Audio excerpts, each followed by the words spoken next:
உயிர்த்தெழுந்தார். அவர் உயிர்த்தெழுந்த போது என்ன நடந்தது? உயிர்த்தெழுந்த அதே நேரத்தில் என்ன நடந்தது? அநேக பரிசுத்தவான்களும் உயிர்த்தெழுந்தார்கள் அதே நேரத்தில். பழைய ஏற்பாட்டு பரிசுத்தவான்கள்லாம் நம்ம வேதாந்தத்தில் அவங்களாம் பரிசுத்தவான்கள் போட்டிருக்கு. நீதிமான், உத்தமனும், சன்மார்க்கனும், பரிசுத்தமாக வாழ்ந்தவன். அதில் யோபு இருக்கலாம், அதில் ஆபிரகாம் இருக்கலாம், பரிசுத்தவான்கள். அப்ப அவர் உலகத்தில் மரித்து உயிர்த்தெழுந்து போகும்போது பழைய ஏற்பாட்டு பரிசுத்தவான்களை கொண்டு போயிட்டு, அது யார் என்னான்றதை வேதாந்தத்தில் சொல்ல பரிசுத்தவான்கள் மாத்திரம் போட்டு. அப்ப பரலோகத்தில் இன்னைக்கு யார் இருக்கா? மோசே மாத்திரம் இல்லை, ஏனோக்கு மாத்திரம் இல்லை, அநேக பரிசுத்தவான்களும் அங்கே நடமாடி கொண்டிருக்கிறார். அதனால தான் யோவான் என்னத்தை பார்த்தாரு? 24 மூப்பர்களை நான் கண்டேன். எங்கன்னு வந்தாங்க அந்த மூப்பர்கள்? பரலோகத்தில் யார் இருக்கா? தேவதூதர்களும் கடவுள் தான் இருக்குது. மூப்பர்கள் எங்கேருந்து வந்தாங்க? அந்த 24 மூப்பர்கள் அங்கே நான் பார்த்தேன்னு போட்டிருக்கேன். இங்கேருந்து அழைத்து கொண்டு போனவர்கள் நியாய தீர்ப்பு ஆரம்பிச்சுட்டு அவங்க அதில் கலந்து ஆலோசிச்சுட்டு இருக்காங்க, நியாய தீர்ப்பு கொடுத்துட்டு இருக்காங்க. அவங்கெல்லாம் அதில் இருக்காங்க அந்த இடத்துல. இப்ப நித்திரை அடைந்த பரிசுத்தவான்கள் அவர் 2ஆம் வருகையில அதே மாதிரி எழுந்திருப்பாங்கன்ற ஒரு அடையாளம் தான் அன்னைக்கு நடந்தது. இதே மாதிரி தான் உயிரோடு இருக்கிற பரிசுத்தவான்கள், நித்திரை அடைந்த பரிசுத்தவான்களும் எழுந்திருப்பார்கள் ஆண்டவர் வரும்பொழுது. அவர் உயிர் தெழுந்த போது பலமுள்ள தேவ தூதர்களோட முன்னிலையில சாத்தானின் தூதர்கள் அந்த இடத்தை விட்டு ஓடிவிட்டாங்க. பலமுள்ள தூதர்கள் அந்த இடத்துல இருக்கும்போது, கல்லறையில் அங்கே நிற்கும் பொழுது, மேலேருந்து வந்தான் பார்த்தீங்களா ஒரு பரலோகத்திலேருந்து, அவன் இறங்கின கையோட சாத்தானு கூட்டம்லாம் ஓடிடுச்சான். அப்போ அங்கே இன்னவங்க தேவ தூதர்கள்லாம் இவனோட சேர்ந்துக்கிட்டாங்க, பலமுள்ள தூதனோட சேர்ந்துட்டாங்க. அப்போ அந்த இடத்துல பிரச்சனத்தில் நிற்க முடியல. இதை பார்த்த சாத்தானுக்கு என்ன ஆயிட்டு? சம கடும் கோபம் கொண்டான் போட்டு, கடும் கோபம் கொண்டான். நீங்க ஓடுனீங்க. இயேசு கிறிஸ்து கல்லறையில் இருக்காரு, கல்லறையில் இருக்காரு. இவங்கெல்லாம் அவளோடு பார்த்துட்டு இருக்காங்க. என்னத்தை பார்த்துட்டு இருக்காங்க? இவரு எழும்ப மாட்டார், முடிஞ்சிருச்சு, அவர் கதை முடிஞ்சு போச்சு, இனிமே எழும்ப மாட்டார். அப்படித்தான் இந்த கூட்டம் எல்லாம் நின்றுட்டு பார்த்துட்டு இருக்கு, எதிர்பார்த்துட்டு இருக்கு. இதை சாத்தான நம்பினானா? சாத்தானே நம்பி இருக்கான், அவர் எழும்ப மாட்டார். எனக்கு அதுல ஒரு கேள்வி இருக்குது. இவர் இருக்கும்போது எத்தனையோ மரித்தவர்களெல்லாம் உயிர்த்தெழ வச்சவர். அந்த லாசருடைய சம்பவம் இருக்க, உயிர்த்தெழ வச்சார லாசருடைய சம்பவம் சுற்றி உள்ள தேசத்துல எல்லாம் ஆச்சரியப்பட்டு போனார்கள் போட்டிருக்கு. எங்க பார்த்தாலும் பரவிடுச்சு. ஒருத்தவனை மறித்து 4 நாளா அவனை அடக்கம் பண்ணிட்டாங்க, அவனை வெளியே கொண்டு வந்தாரு அப்படி சொல்லிட்டு சுற்றி உள்ள தேசத்துங்களெல்லாம் போயிடுச்சு அந்த செய்தி. அப்ப இவர் எப்படிப்பட்டவரோ, என்ன இவர் இப்படி ஒரு வார்த்தை சொன்னா அவன் உள்ளது வெளியே வரானா கல்லறையிலேருந்து அப்படின்ற ஒரு பெரிய ஒரு ஆச்சரியமான ஒரு சம்பவம் அங்க நடந்ததை அநேகர் பேசுனாங்க. இப்படி பேசி சாத்தானும் பார்த்துருக்கானா இல்லையா? சாத்தானும் பார்த்தானா இல்லையா? அவர்கிட்ட அப்ப என்ன இருக்குது? வாயில ஒரு வார்த்தையில ஒருத்தன் செத்தவன் எந்திரிக்கணும்னா அவர்கிட்ட என்ன இருக்கு? பிதா போட்டுக்கிற வல்லமை இருக்கு. ஏன்னா அவர் மனுஷனாக இருந்தார் உலகத்துல, அவர் தேவன் தான், ஆனால் மனுஷ ரூபத்துல இருந்தாரு. அப்ப பிதாவுடைய வல்லமை அவருக்கு கொடுக்கப்பட்டிருந்தது. அந்த ஒரு வல்லமையில அங்கே ஒரு வார்த்தையில சொல்லும்போது எந்திரிக்கிறாங்கன்னா, அவர் கல்லறையில இருக்கும் போது இப்ப எல்லாம் நடுங்குறாங்க. யாரு? ஆசாரியர்களே நடுங்குறாங்க.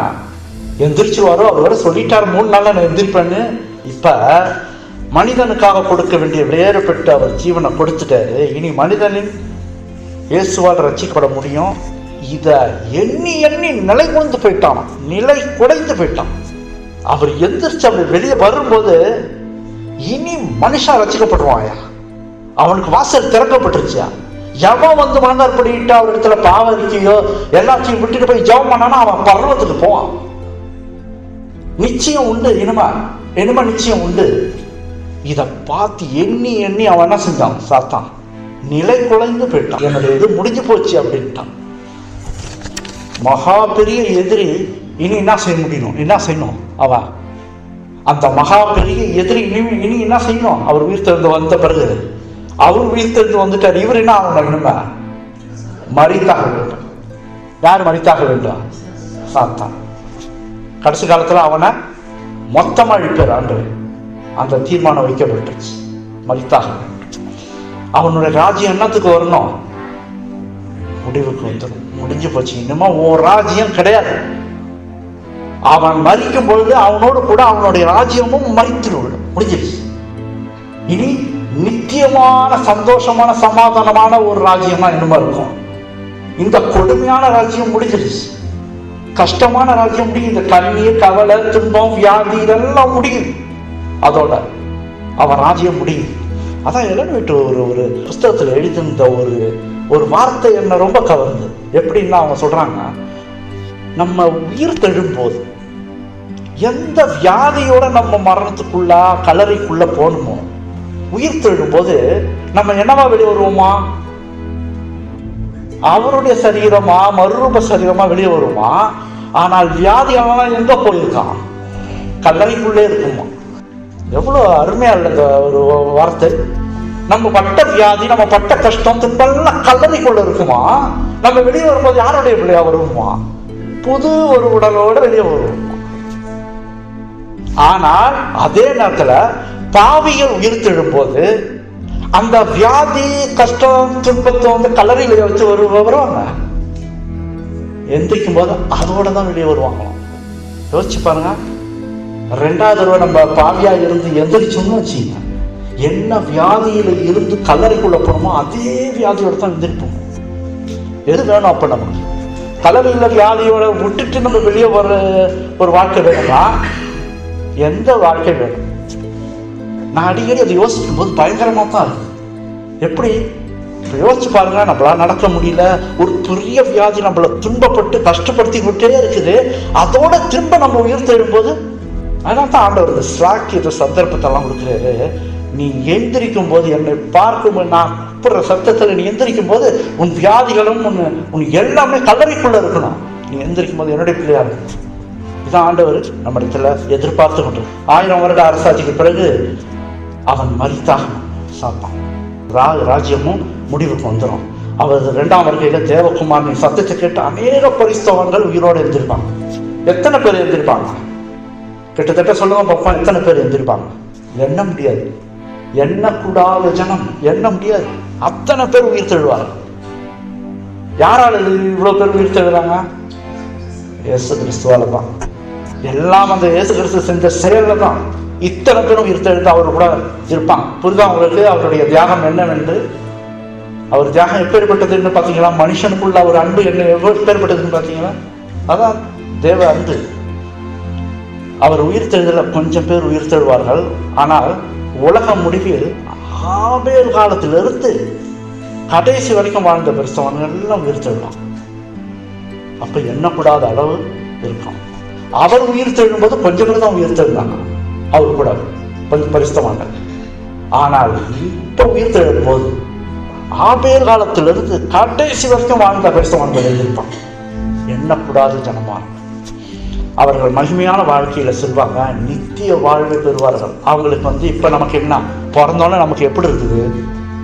மரணம்ன்றது நமக்கு வரும் அப்படின்னு தெரியுமா தெரியாதா? அதனால தான் யாராவது மறிச்சுட்டாங்கன்னா போய் அடக்கத்துக்கு போய் பார்த்துட்டு வரும். அது உண்மையா ஒரு பாடம் தான். அது அடிக்கடி நான் சிந்திப்பது உண்டு. யார் மரணம் நம்ம போய் பார்த்துருமா இல்லையா? எப்படி கடைசி தடவை போய் முகத்தை பார்த்துட்டு வருவோம் அப்படின்ட்டு போறோம்.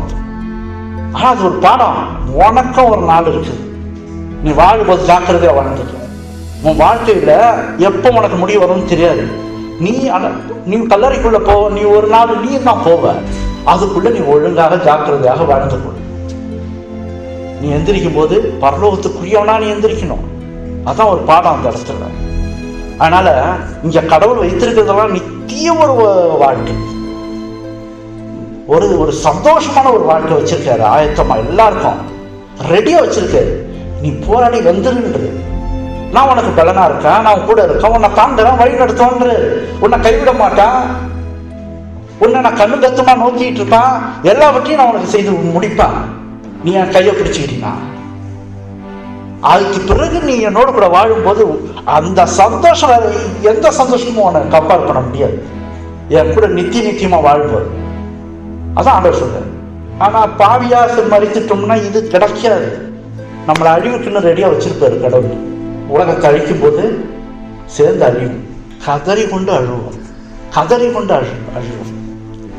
அது வேணாம், அந்த வாழ்க்கை நமக்கு வேணாம். கஷ்டப்பட்டு எப்படியாவது ஆண்டவர்கிட்ட போறதுக்கு ஒவ்வொரு நாளும் சித்தம் போடுவது. ஒரு வல்லமையான தேவதூதன் வானத்திலிருந்து கல்லறி வந்த போது அங்கே ரோம போர் சேவர்கள் தரையில விழுந்ததாக போட்டு, வல்லமையான தேவதூதன் அந்த ஒரு உயிர் தெழும் போது அங்க வந்து நிற்கும் பொழுது ரோம போர் சேவர்கள் தரையில விழுந்துட்டாங்க. அவர் வரும்போது உயிரோடு இருக்கும் பாவிகள் எப்படி நிற்க முடியும்? ஒரு தேவதூதன் வந்தப்ப தரையில விழுந்தாங்க. பரலோகத்திலிருந்து அத்தனை கோடி எல்லா தேவதூதர்களும் இங்க வந்துடுறாங்க. வரும்போது எப்படி நிற்க முடியும்? அவர் மரிக்கும் போது 12 மணிக்கு அந்த ரோம போர் சேவர்கள் வானம் இருளா போனதை பார்த்தாங்க. 12 மணில இருந்து அந்த காரியம் தொடர்ந்துச்சு. அது 9 மணிக்கு அறையப்பட்டு 6 மணி நேரம் சிலுவையில தொங்கினார். அப்ப அந்த 12 மணிக்கு அந்த காரிருள் ஃபுல்லா இருட்டா ஆக ஆரம்பிச்சிச்சு. இதை ரோம போர் சேவர்கள் பார்த்தாங்க. ஏன்னா அவங்க தான் பக்கத்தில் நின்றுருக்காங்க, கல்லர் அந்த சிலுவைக்கு பக்கத்தில் நின்னவங்க. அவர் உயிர் தெழுதலும் போதும் அதே ரோம போர் சேவர்கள் வானத்திலிருந்து வெளிச்சத்தை கண்டார். அவர் மரிக்கும் போது இருளை கண்டார்கள், அவர் உயிர் தெழும் போது வெளிச்சத்தை கண்டார்கள். என்ன புரியுது அவங்களுக்கு? அவர் மரிக்கும் போது அவர் இல்லாவிட்டால் ஒரு இதயமே இருளாகிடும். உள்ள வாசம் செய்யலன்னா இதயமே இருளாகிவிடும். அவர் உயிர் தெழுந்தால் தான் வெளிச்சம் ஒண்ணுத்துல பிரவேசிக்கும். அப்போ அப்பேற்பட்ட ஒரு பாடம் இங்கே தேவத்தோட பிரசனத்தினால வெளிச்சத்தை கண்டால். அவர் மரிக்கும் போது வெளிச்சம் பூமியை விட்டு போயிடுச்சு. அந்த பூமி இருளா போயிட்டு அவர் உள்ளத்துல இருந்தால் தான் நம் வாழ்க்கையில வெளிச்சம் உண்டு. அவர் நம்மை விட்டு சென்றால் இருள் தான் நம்ம உள்ளத்துல இருக்கும். வானத்துல பாடலின் சத்தம் கூட கேட்டாங்களாம். அந்த உயிர் தெழும்போது வானத்துல பாடலின் சத்தம் கேட்டுச்சான். ஏன்? சந்தோஷம். இயேசு கிறிஸ்து உயிர் தெழுந்துட்டாரு, முடிஞ்சு போச்சு, இனிமே சாத்தானுடைய காரியம். சந்தோஷத்தான். அவர் உயிர் தெழுந்து போது வானமே ஆரவரித்து அந்த பாடலின் சத்தம் என்னவா? என்ன பாடினாங்களாம் தெரியுமா? நீ சாத்தானையும் இருளான வல்லமைகளையும் வென்றீர், உமது வெற்றியான் மரணத்தை வென்றீர். இப்படித்தான் பாடினாங்களாம் அந்த தேவதூதர்கள். மகிமையான சத்தம் கேட்டுச்சான். வெளிப்படுத்தின விசேஷம் 12ஆம் அதிகாரம் 10ஆம் வசனத்துல, அப்பொழுது வானத்திலே ஒரு பெரிய சத்தம் உண்டாகி, இப்பொழுது ரட்சிப்பும் வல்லமையும் நமது தேவனுடைய ராஜ்யமும் அவருடைய கிறிஸ்துவின் அதிகாரம் உண்டாகி இருக்கிறது. இரவும் பகலும் நம்முடைய தேவனுக்கு முன்பாக நம்முடைய சகோதரன் மேல் குற்றம் சுமத்தும் பொருட்டு அவர்கள் மேல் குற்றம் சாட்டுகிறவன் தாழ தள்ளப்பட்டு போனான். இது அந்த நேரத்தில் நிறைவேறிடுச்சு. உயிர் தெழும்போது இந்த வசனத்தை குறித்து கொள்ளணும். அந்த டைம்ல இது நிறைவேறிடுச்சு. தாழ தள்ளப்பட்டு போயிட்டோம், முடிஞ்சிருச்சு. அப்பதான் இயேசு மனிதர்களுக்காக மரித்தாரு. அவனுக்கு நித்திய ஜீவனை கொடுக்க இவர் தம்முடைய உயிரை பலியாக்கினார். இதை சாத்தானால தாங்க முடியல. மனிதர்கள் மீது அவன் மிகுந்த வெறுப்பு உடையவனாக மாறிட்டான். அன்றையிலிருந்து எப்படி இன்னும் வெறுப்பு உடையவனாக மாறிட்டான். எப்படி இருந்து? இயேசு கிறிஸ்து உயிர் தெழுந்து வந்துட்ட பிறகு அவன் நினைச்சிட்டு இருந்தான், இந்த பூமி என்னுடையது, இந்த ராஜ்யம் என்னுடையது, இவங்கெல்லாம் என் கையில இருக்காங்க அப்படின்னு நினைச்சிட்டு இருந்தான். இயேசு கிறிஸ்துவ ஈஸியா இது பண்ணிடலாம், அவரை ஈஸியா வேற வழியில கொண்டு போயிடலாம். அப்படி இப்படின்னு அவர் மனுஷனா தானே வரப்போறாரு. எத்தனை மனுஷங்களை நம்ம தவறான பதில கொண்டு போயிட்டோம். ஏன்? புதுசா வந்த ஆதாமியாவே நம்ம மாத்திட்டோம். அவன் பாவமே செய்யல, பாவம் அறியாதவன், என்னன்னு தெரியாது அவனுக்கு, பாவம் செய்ய வச்சிடல அவனை. இப்ப இயேசு கிறிஸ்து வரட்டும், அவரையும் இது பண்ணிடுவான். ஆனா ஏமாந்துட்டான். கடைசி வரைக்கும் நின்று ஜெயிச்சிட்டாரு அவரு. அப்ப இதை பார்த்து அவனால தாங்க முடியல. மனிதர்கள் மீது என்ன செய்தான்? உடனே வெறுப்பு அதிகமாக ஆயிட்டு அவனுக்கு. ஏன் வெறுப்பு அவனுக்கு? மனிதர்கள் மீது. ரட்சிக்க போறாரு, இவனுக்கு என்ன செய்ய போறாங்க? பரலோகம் போயிடுவாங்க. அவன் பரலோகம் போக முடியுமா? முடியாது. ஏன்னா எப்பயோ தள்ளப்பட்டு போயிட்டான். அவனுக்கு கொடுத்த நேரம் முடிஞ்சிருச்சு. அவன் தள்ளப்பட்டான். இனி அவன் பரலோகத்துக்கு போக முடியாது. ஆனா நம்ம பிறந்ததுலேருந்து மறிக்கிற வரைக்கும் நமக்கு நேரம் கொடுக்குறாரு, டைம் கொடுக்குறாரு. கரெக்டா? நீங்க மரணத்துக்குள்ள ஆகிறதுக்கு முன்னாடி கூட நீங்க மன்னிப்பு கேட்கலாம், மன வருந்தலாம். கடவுள்கிட்ட கடைசி நேரத்துல என்னை பரலோகத்துக்கு கொண்டு வாங்க ஆண்டவரேன்னு சொல்லலாம். அப்படி சொன்னது யாரு? கல்லன். கடைசி நேரத்துல மன்னிப்பு கேட்டு கடைசியா அவர் இதயத்தை பிடிச்சிட்டான். வாக்கு நேரடியா வந்துருச்சு, நீ அப்படி இருப்ப பரலோகத்துல. இனி மனிதர்களுக்கு வந்துருச்சு, இனிமே ஒன்றும் செய்ய முடியாது. மனிதர்கள் மீது வெறுப்பாயிடலாம். இப்போ புரியுதா உங்களுக்கு? ஏன் டார்ச்சர் மேலே டார்ச்சர் சாத்தான் கொடுக்குறது? புரியுதா நமக்கு? நம்மளை போட்டி சின்ன பண்ணமா ஆக்கிட்டு இருக்காங்க எல்லாத்துலையும். ஏன்னு புரியுதா உங்களுக்கு? அப்படி வெறுக்கிறான் நம்மள அவன் வெறுக்கிறான். சரியா? அப்ப நம்ம அவன் செய்யறதெல்லாம் வெறுக்கிறோமா இல்லைன்னா அவன் கூட இருக்கிறோமா? வெறுக்கணும். ஏன்னா நீ என்ன வெறுக்கிற, நீ என்ன பரலோகத்துக்கு போவிடாம வெறுக்கிற, அதே போல நானும் ஒண்ணு வெறுக்கணும். அவருடைய சாயலாகவும் அவருடைய ரூபத்தின் முடியும் நம்ம படைக்கப்பட்டோம். இதை சாத்தான் வெறுக்கிறான். நம்ம சாயல் நம்ம ரூபம்லாம் கடவுளுடையது, இதையும் சாத்தான் வெறுக்கிறான். கிறிஸ்து மனிதனுக்காக பாராட்டின அன்பு மிகவும் பெரியது, அதை நிறுத்தி பார்க்க கூட முடியாது. இதனால சாத்தான் மனிதனை வெறுக்கிறான். சாத்தான் பரலோகத்திலிருந்து கீழே தள்ளப்பட்டான். மனுஷனோ பரலோகத்திற்கு செல்ல ஒரு பெரிய ஒரு வழி மனுஷனுக்கு திறக்கப்பட்டுச்சு. இதை கண்ட சாத்தான் மனுஷனை வெறுக்கிறான். இன்னமும் மனிதன் இயேசுவை விட்டு விலக வேண்டும், அவன் பரலோகம் செல்லக்கூடாது, அவன் அவரோடு நித்திய காலமாக வாழ என்னவெல்லாம் செய்ய வேண்டுமோ அத்தனையும் அவன் செய்துட்டு இருக்கான். நித்திய காலமா அவர் கூட போய் வாழக்கூடாது. அதை வாழக்கூடாதுங்கிறதுக்காக தடுக்கிறான். அப்படி தடுத்துக்கிட்டு இருக்கான். எல்லாரும் இதான் செய்துட்டு இருக்கான். நம்ம நித்திய காலமா அவரோட வாழவும் பரலோகத்தில் சந்தோஷமா இருக்கும். அவர் மனிதனுக்காக செய்ய வேண்டியதை செஞ்சு முடிச்சுட்டாரு. மனிதன் யார் பின்னாடி செல்றான் அப்படின்னு அவன் தான் யோசிக்கணும்.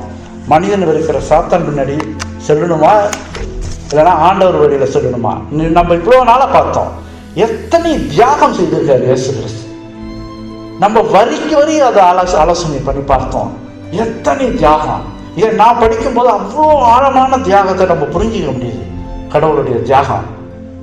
அதை அவரை விட்டுவிட்டு இவன் பின்னாடி போனா, இவ்வளோ தியாகம் பண்ணவரை விட்டுவிட்டு இவன் பின்னாடி போனா, அப்புறம் கடைசி காலத்துல அழுதுட்டு துடிச்சிட்டு கிடக்கிறது யார்? நம்ம தான். சாத்தான தந்திரங்கள், அவனது தாக்குதல்கள் கிறிஸ்தவர்களே அறிந்து கொள்ள முடியாம இருக்குது. கரெக்டா? கிறிஸ்தவர்களுக்கே நிறைய பேருக்கு தெரியல அவன் தாக்குதல் எப்படி வரும், என்ன வரும், எப்படி வரும்ன்ட்டு நிறைய பேருக்கு புரிய மாட்டேங்குது. தாக்குதல் வந்தா தான் திரும்பி ஓடுறாங்க. அந்த மாதிரி காரணமா இருக்குது. கல்லறையில தேவதூதர்களின் பிரசன்னம் வெளிச்சம் நீங்கிடுச்சு. இப்ப கல்லறையில அவர் உயிர் தெரிந்தவனா அந்த வெளிச்சம் இருந்துச்சு பார்த்தீங்களா, தேவதூதர்கள் வெளிச்சம் இருந்தது பார்த்தீங்களா, அது இப்ப போயிடுச்சு. போர் சிவர்கள் என்ன செஞ்சாங்க, எழுந்து தரை நிமிர்ந்து பாக்குறாங்க. இப்பதான் பாக்குறாங்க எந்திரிச்சு என்னான்ட்டு. வெளிச்சம் போயிடுச்சு. சுத்திலும் பார்த்தாங்க. கல்லறை முடிந்த கல் என்ன ஆயிருந்தது, புரட்டப்பட்டிருந்தது, திறந்திருந்தது. எழுந்து போய் உள்ளே பார்த்தாங்களாம். அந்த போர் சேவர்கள் உள்ள எட்டி பார்த்துருக்காங்க. எட்டி பார்த்தோன்னு என்ன பார்த்தாங்க, உள்ள இயேசு கிறிஸ்து இல்லை என்ற இடத்த காலியா இருக்கு. அவர் வைத்த இடம் காலியா இருக்குது. இயேசு கிறிஸ்து காணாங்க. சரீரத்தை காணல. அந்த கல்லறையை விட்டு ஓடணும். அவர் சரீரத்தை பார்த்து இல்லைன்னு கல்லறை விட்டு வெளியே ஓடுறாங்களாம். அப்பா அவர்கள் கண்டது கேட்டது, இந்த ராத்திரி என்னென்ன நடந்தது, வெளிச்சம், அந்த கல்லு புரட்டி போட்டது, ஆண்டவர் உள்ள இல்லை, இதெல்லாம் போற வழி நகரத்துக்கு ஓடுறாங்க. நகரத்துக்கு ஓடும்போது பார்க்க எல்லாரிடத்துலயும் சொல்றாங்களா நடந்தது என்னன்ட்டு. இந்த மாதிரி நடந்துச்சு. அவர் காணும், அவர் உயிர் தெரிஞ்சுட்டாரு. கல்லறை புரட்டுச்சு, தேவதூதர் வந்தாங்க, வெளிச்சமா இருந்துச்சு, நாங்களாம் கீழே விட்டோம், எல்லாத்தையும் போறவங்க வர்ற மட்டுமா சொல்லிட்டு போறாங்க. சில சீஷர்கள், அவருடைய சீஷர்கள் சில பேர் தூங்க முடியாம கவலையில இருந்தாங்க. தூங்கலையா அவங்க அன்னைக்கு ராத்திரி. அவங்க இந்த ரோட்டுல இவனுங்க கத்திக்கிட்டு போறதா அவங்க கேட்கிறாங்க. என்னவா இருக்கும் சீஷர்களுக்கு? உயிர் தெரிஞ்சுட்டாரு சொன்னார்ல, கரெக்டா 3ஆம் நாள் உயிர் தெரிஞ்சாரு. போர் சேவகரே சொல்றான், அவரை காவலில் வைத்தவர்களே சொல்றாங்க, ரோட்ல எல்லாம் சொல்லிட்டு போறாங்க. அவங்களே சொல்றாங்க அவருக்கு காணும். அப்போ சீஷர்களுக்கும் புரிஞ்சிருச்சு. ஆசாரியர்களும் வேத பாடல்களிடமும் ஒரு போர் சேவகர் நேரம் போய் அந்த ஆசிரியர்களை போய் சந்திச்சிருக்கான். அந்த ஆசிரியர்கிட்ட போய் சொல்லியிருக்கான், நீங்க சிலுவையில் அறைந்த கிறிஸ்து மரித்தோடு எந்திரிச்சிட்டாரு. யார் சொன்னா?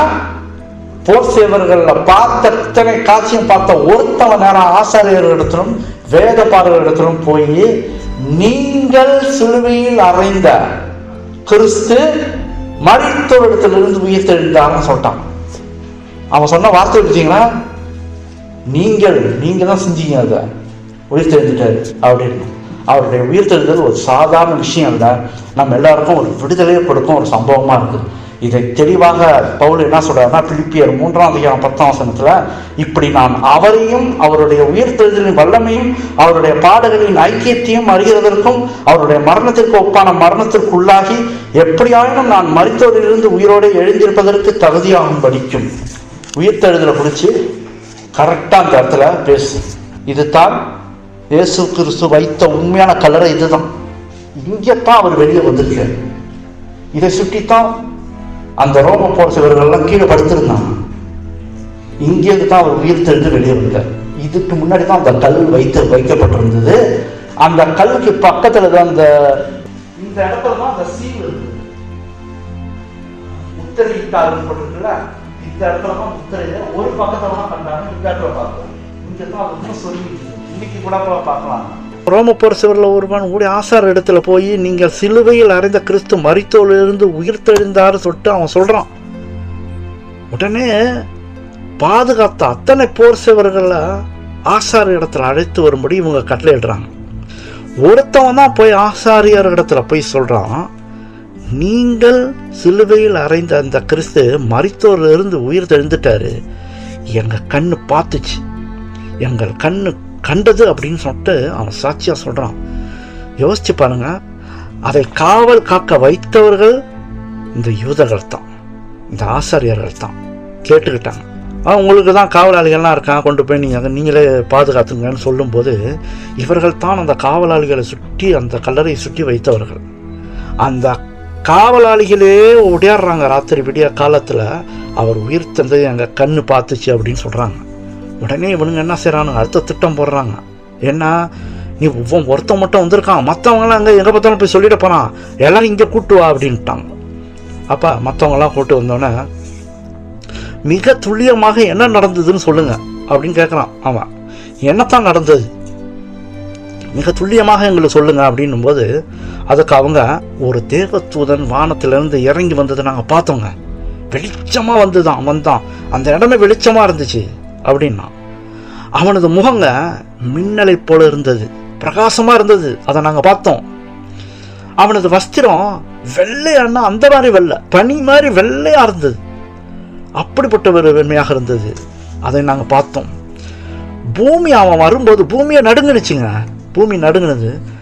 அவர்கள் நாங்கள்லாம் என்ன செஞ்சிட்டோம், பெல்லனட்டு கீழே விழுட்டோங்க, எங்களுக்கு சக்தி இல்லாமல் நாங்கள் கீழே விழுந்தோம். கல்லறையை மூடி இருந்த ஒரு கல்லை, ஒரு சின்ன கல் புரட்டி போடுவது போல் அவன் தள்ளி விட்டான், அது அப்படியே போயிடுச்சு. அது ஒரு சிறிய கல்லை புரட்டுவது போல் போட்டாங்க அவன். இதை நாங்கள் பார்த்தோங்க.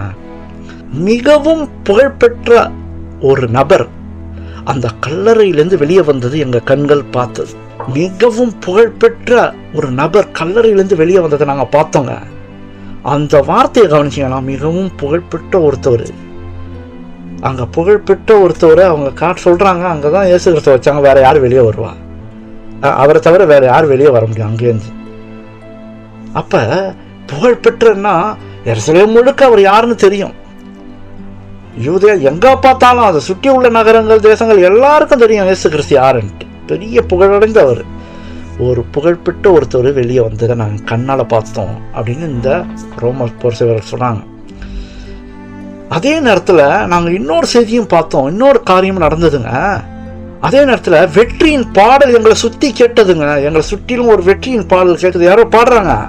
இவர் வெளியே வரும்போது அவரை துதித்து அவருக்கு மகிமையை கொடுக்கக்கூடியதாக, கனப்படுத்தக்கூடியதாக அந்த தேவ தூதர்களை பாடியிருக்காங்க. இந்த போர் சேவர்கள் அந்த பாடல்களை கேட்டாங்க. இதை அவங்க இடத்துல சொல்கிறாங்க, எங்கள் காது கேட்டதுன்றாங்க. இந்த மகிமையெல்லாம் மறைஞ்சிருச்சுங்க. திடீர்னு டக்குன்னு தேவதூதன் வெளிச்சம், இந்த பாடல் சத்தத்தெல்லாம் மறைஞ்சிருச்சு. அவங்க திரும்பவும் நாங்கள் என்ன செஞ்சோம், பழைய நிலைமைக்கு வந்தோம். பழைய நிலைமைக்கு வந்த கையோடு நாங்கள் வேகமாக ஓடி போய் கல்லறையை பார்க்கும்போது அங்கே காலியாக இருந்துச்சு. அங்கே இயேசுவின் உடல் சரீரம் அங்கே இல்லை அப்படின்ட்டு அவங்க சொல்கிறாங்க. ஆசாரியர் தான் கேட்குறாங்க, துல்லியமாக என்ன நடந்ததுன்னு கேட்குறாங்க. இவங்க துல்லியமாக பதில் சொல்லிட்டாங்க. ஒன்று எப்படி நடந்ததுன்னு துல்லியமாக பதில் சொல்லிட்டாங்க. இதை கேட்ட ஆசாரியர்கள், சுற்றி இருந்தவங்க, ஆளுநர்கள், வேதப்பாரகர்கள் எல்லாம் ஒரு கூட்டமாக அங்கே உட்காந்துருக்குது. அவங்க முகங்கள்லாம் வெளுத்து போயிடுச்சான், பயந்து நடுங்கிட்டாங்களாம்.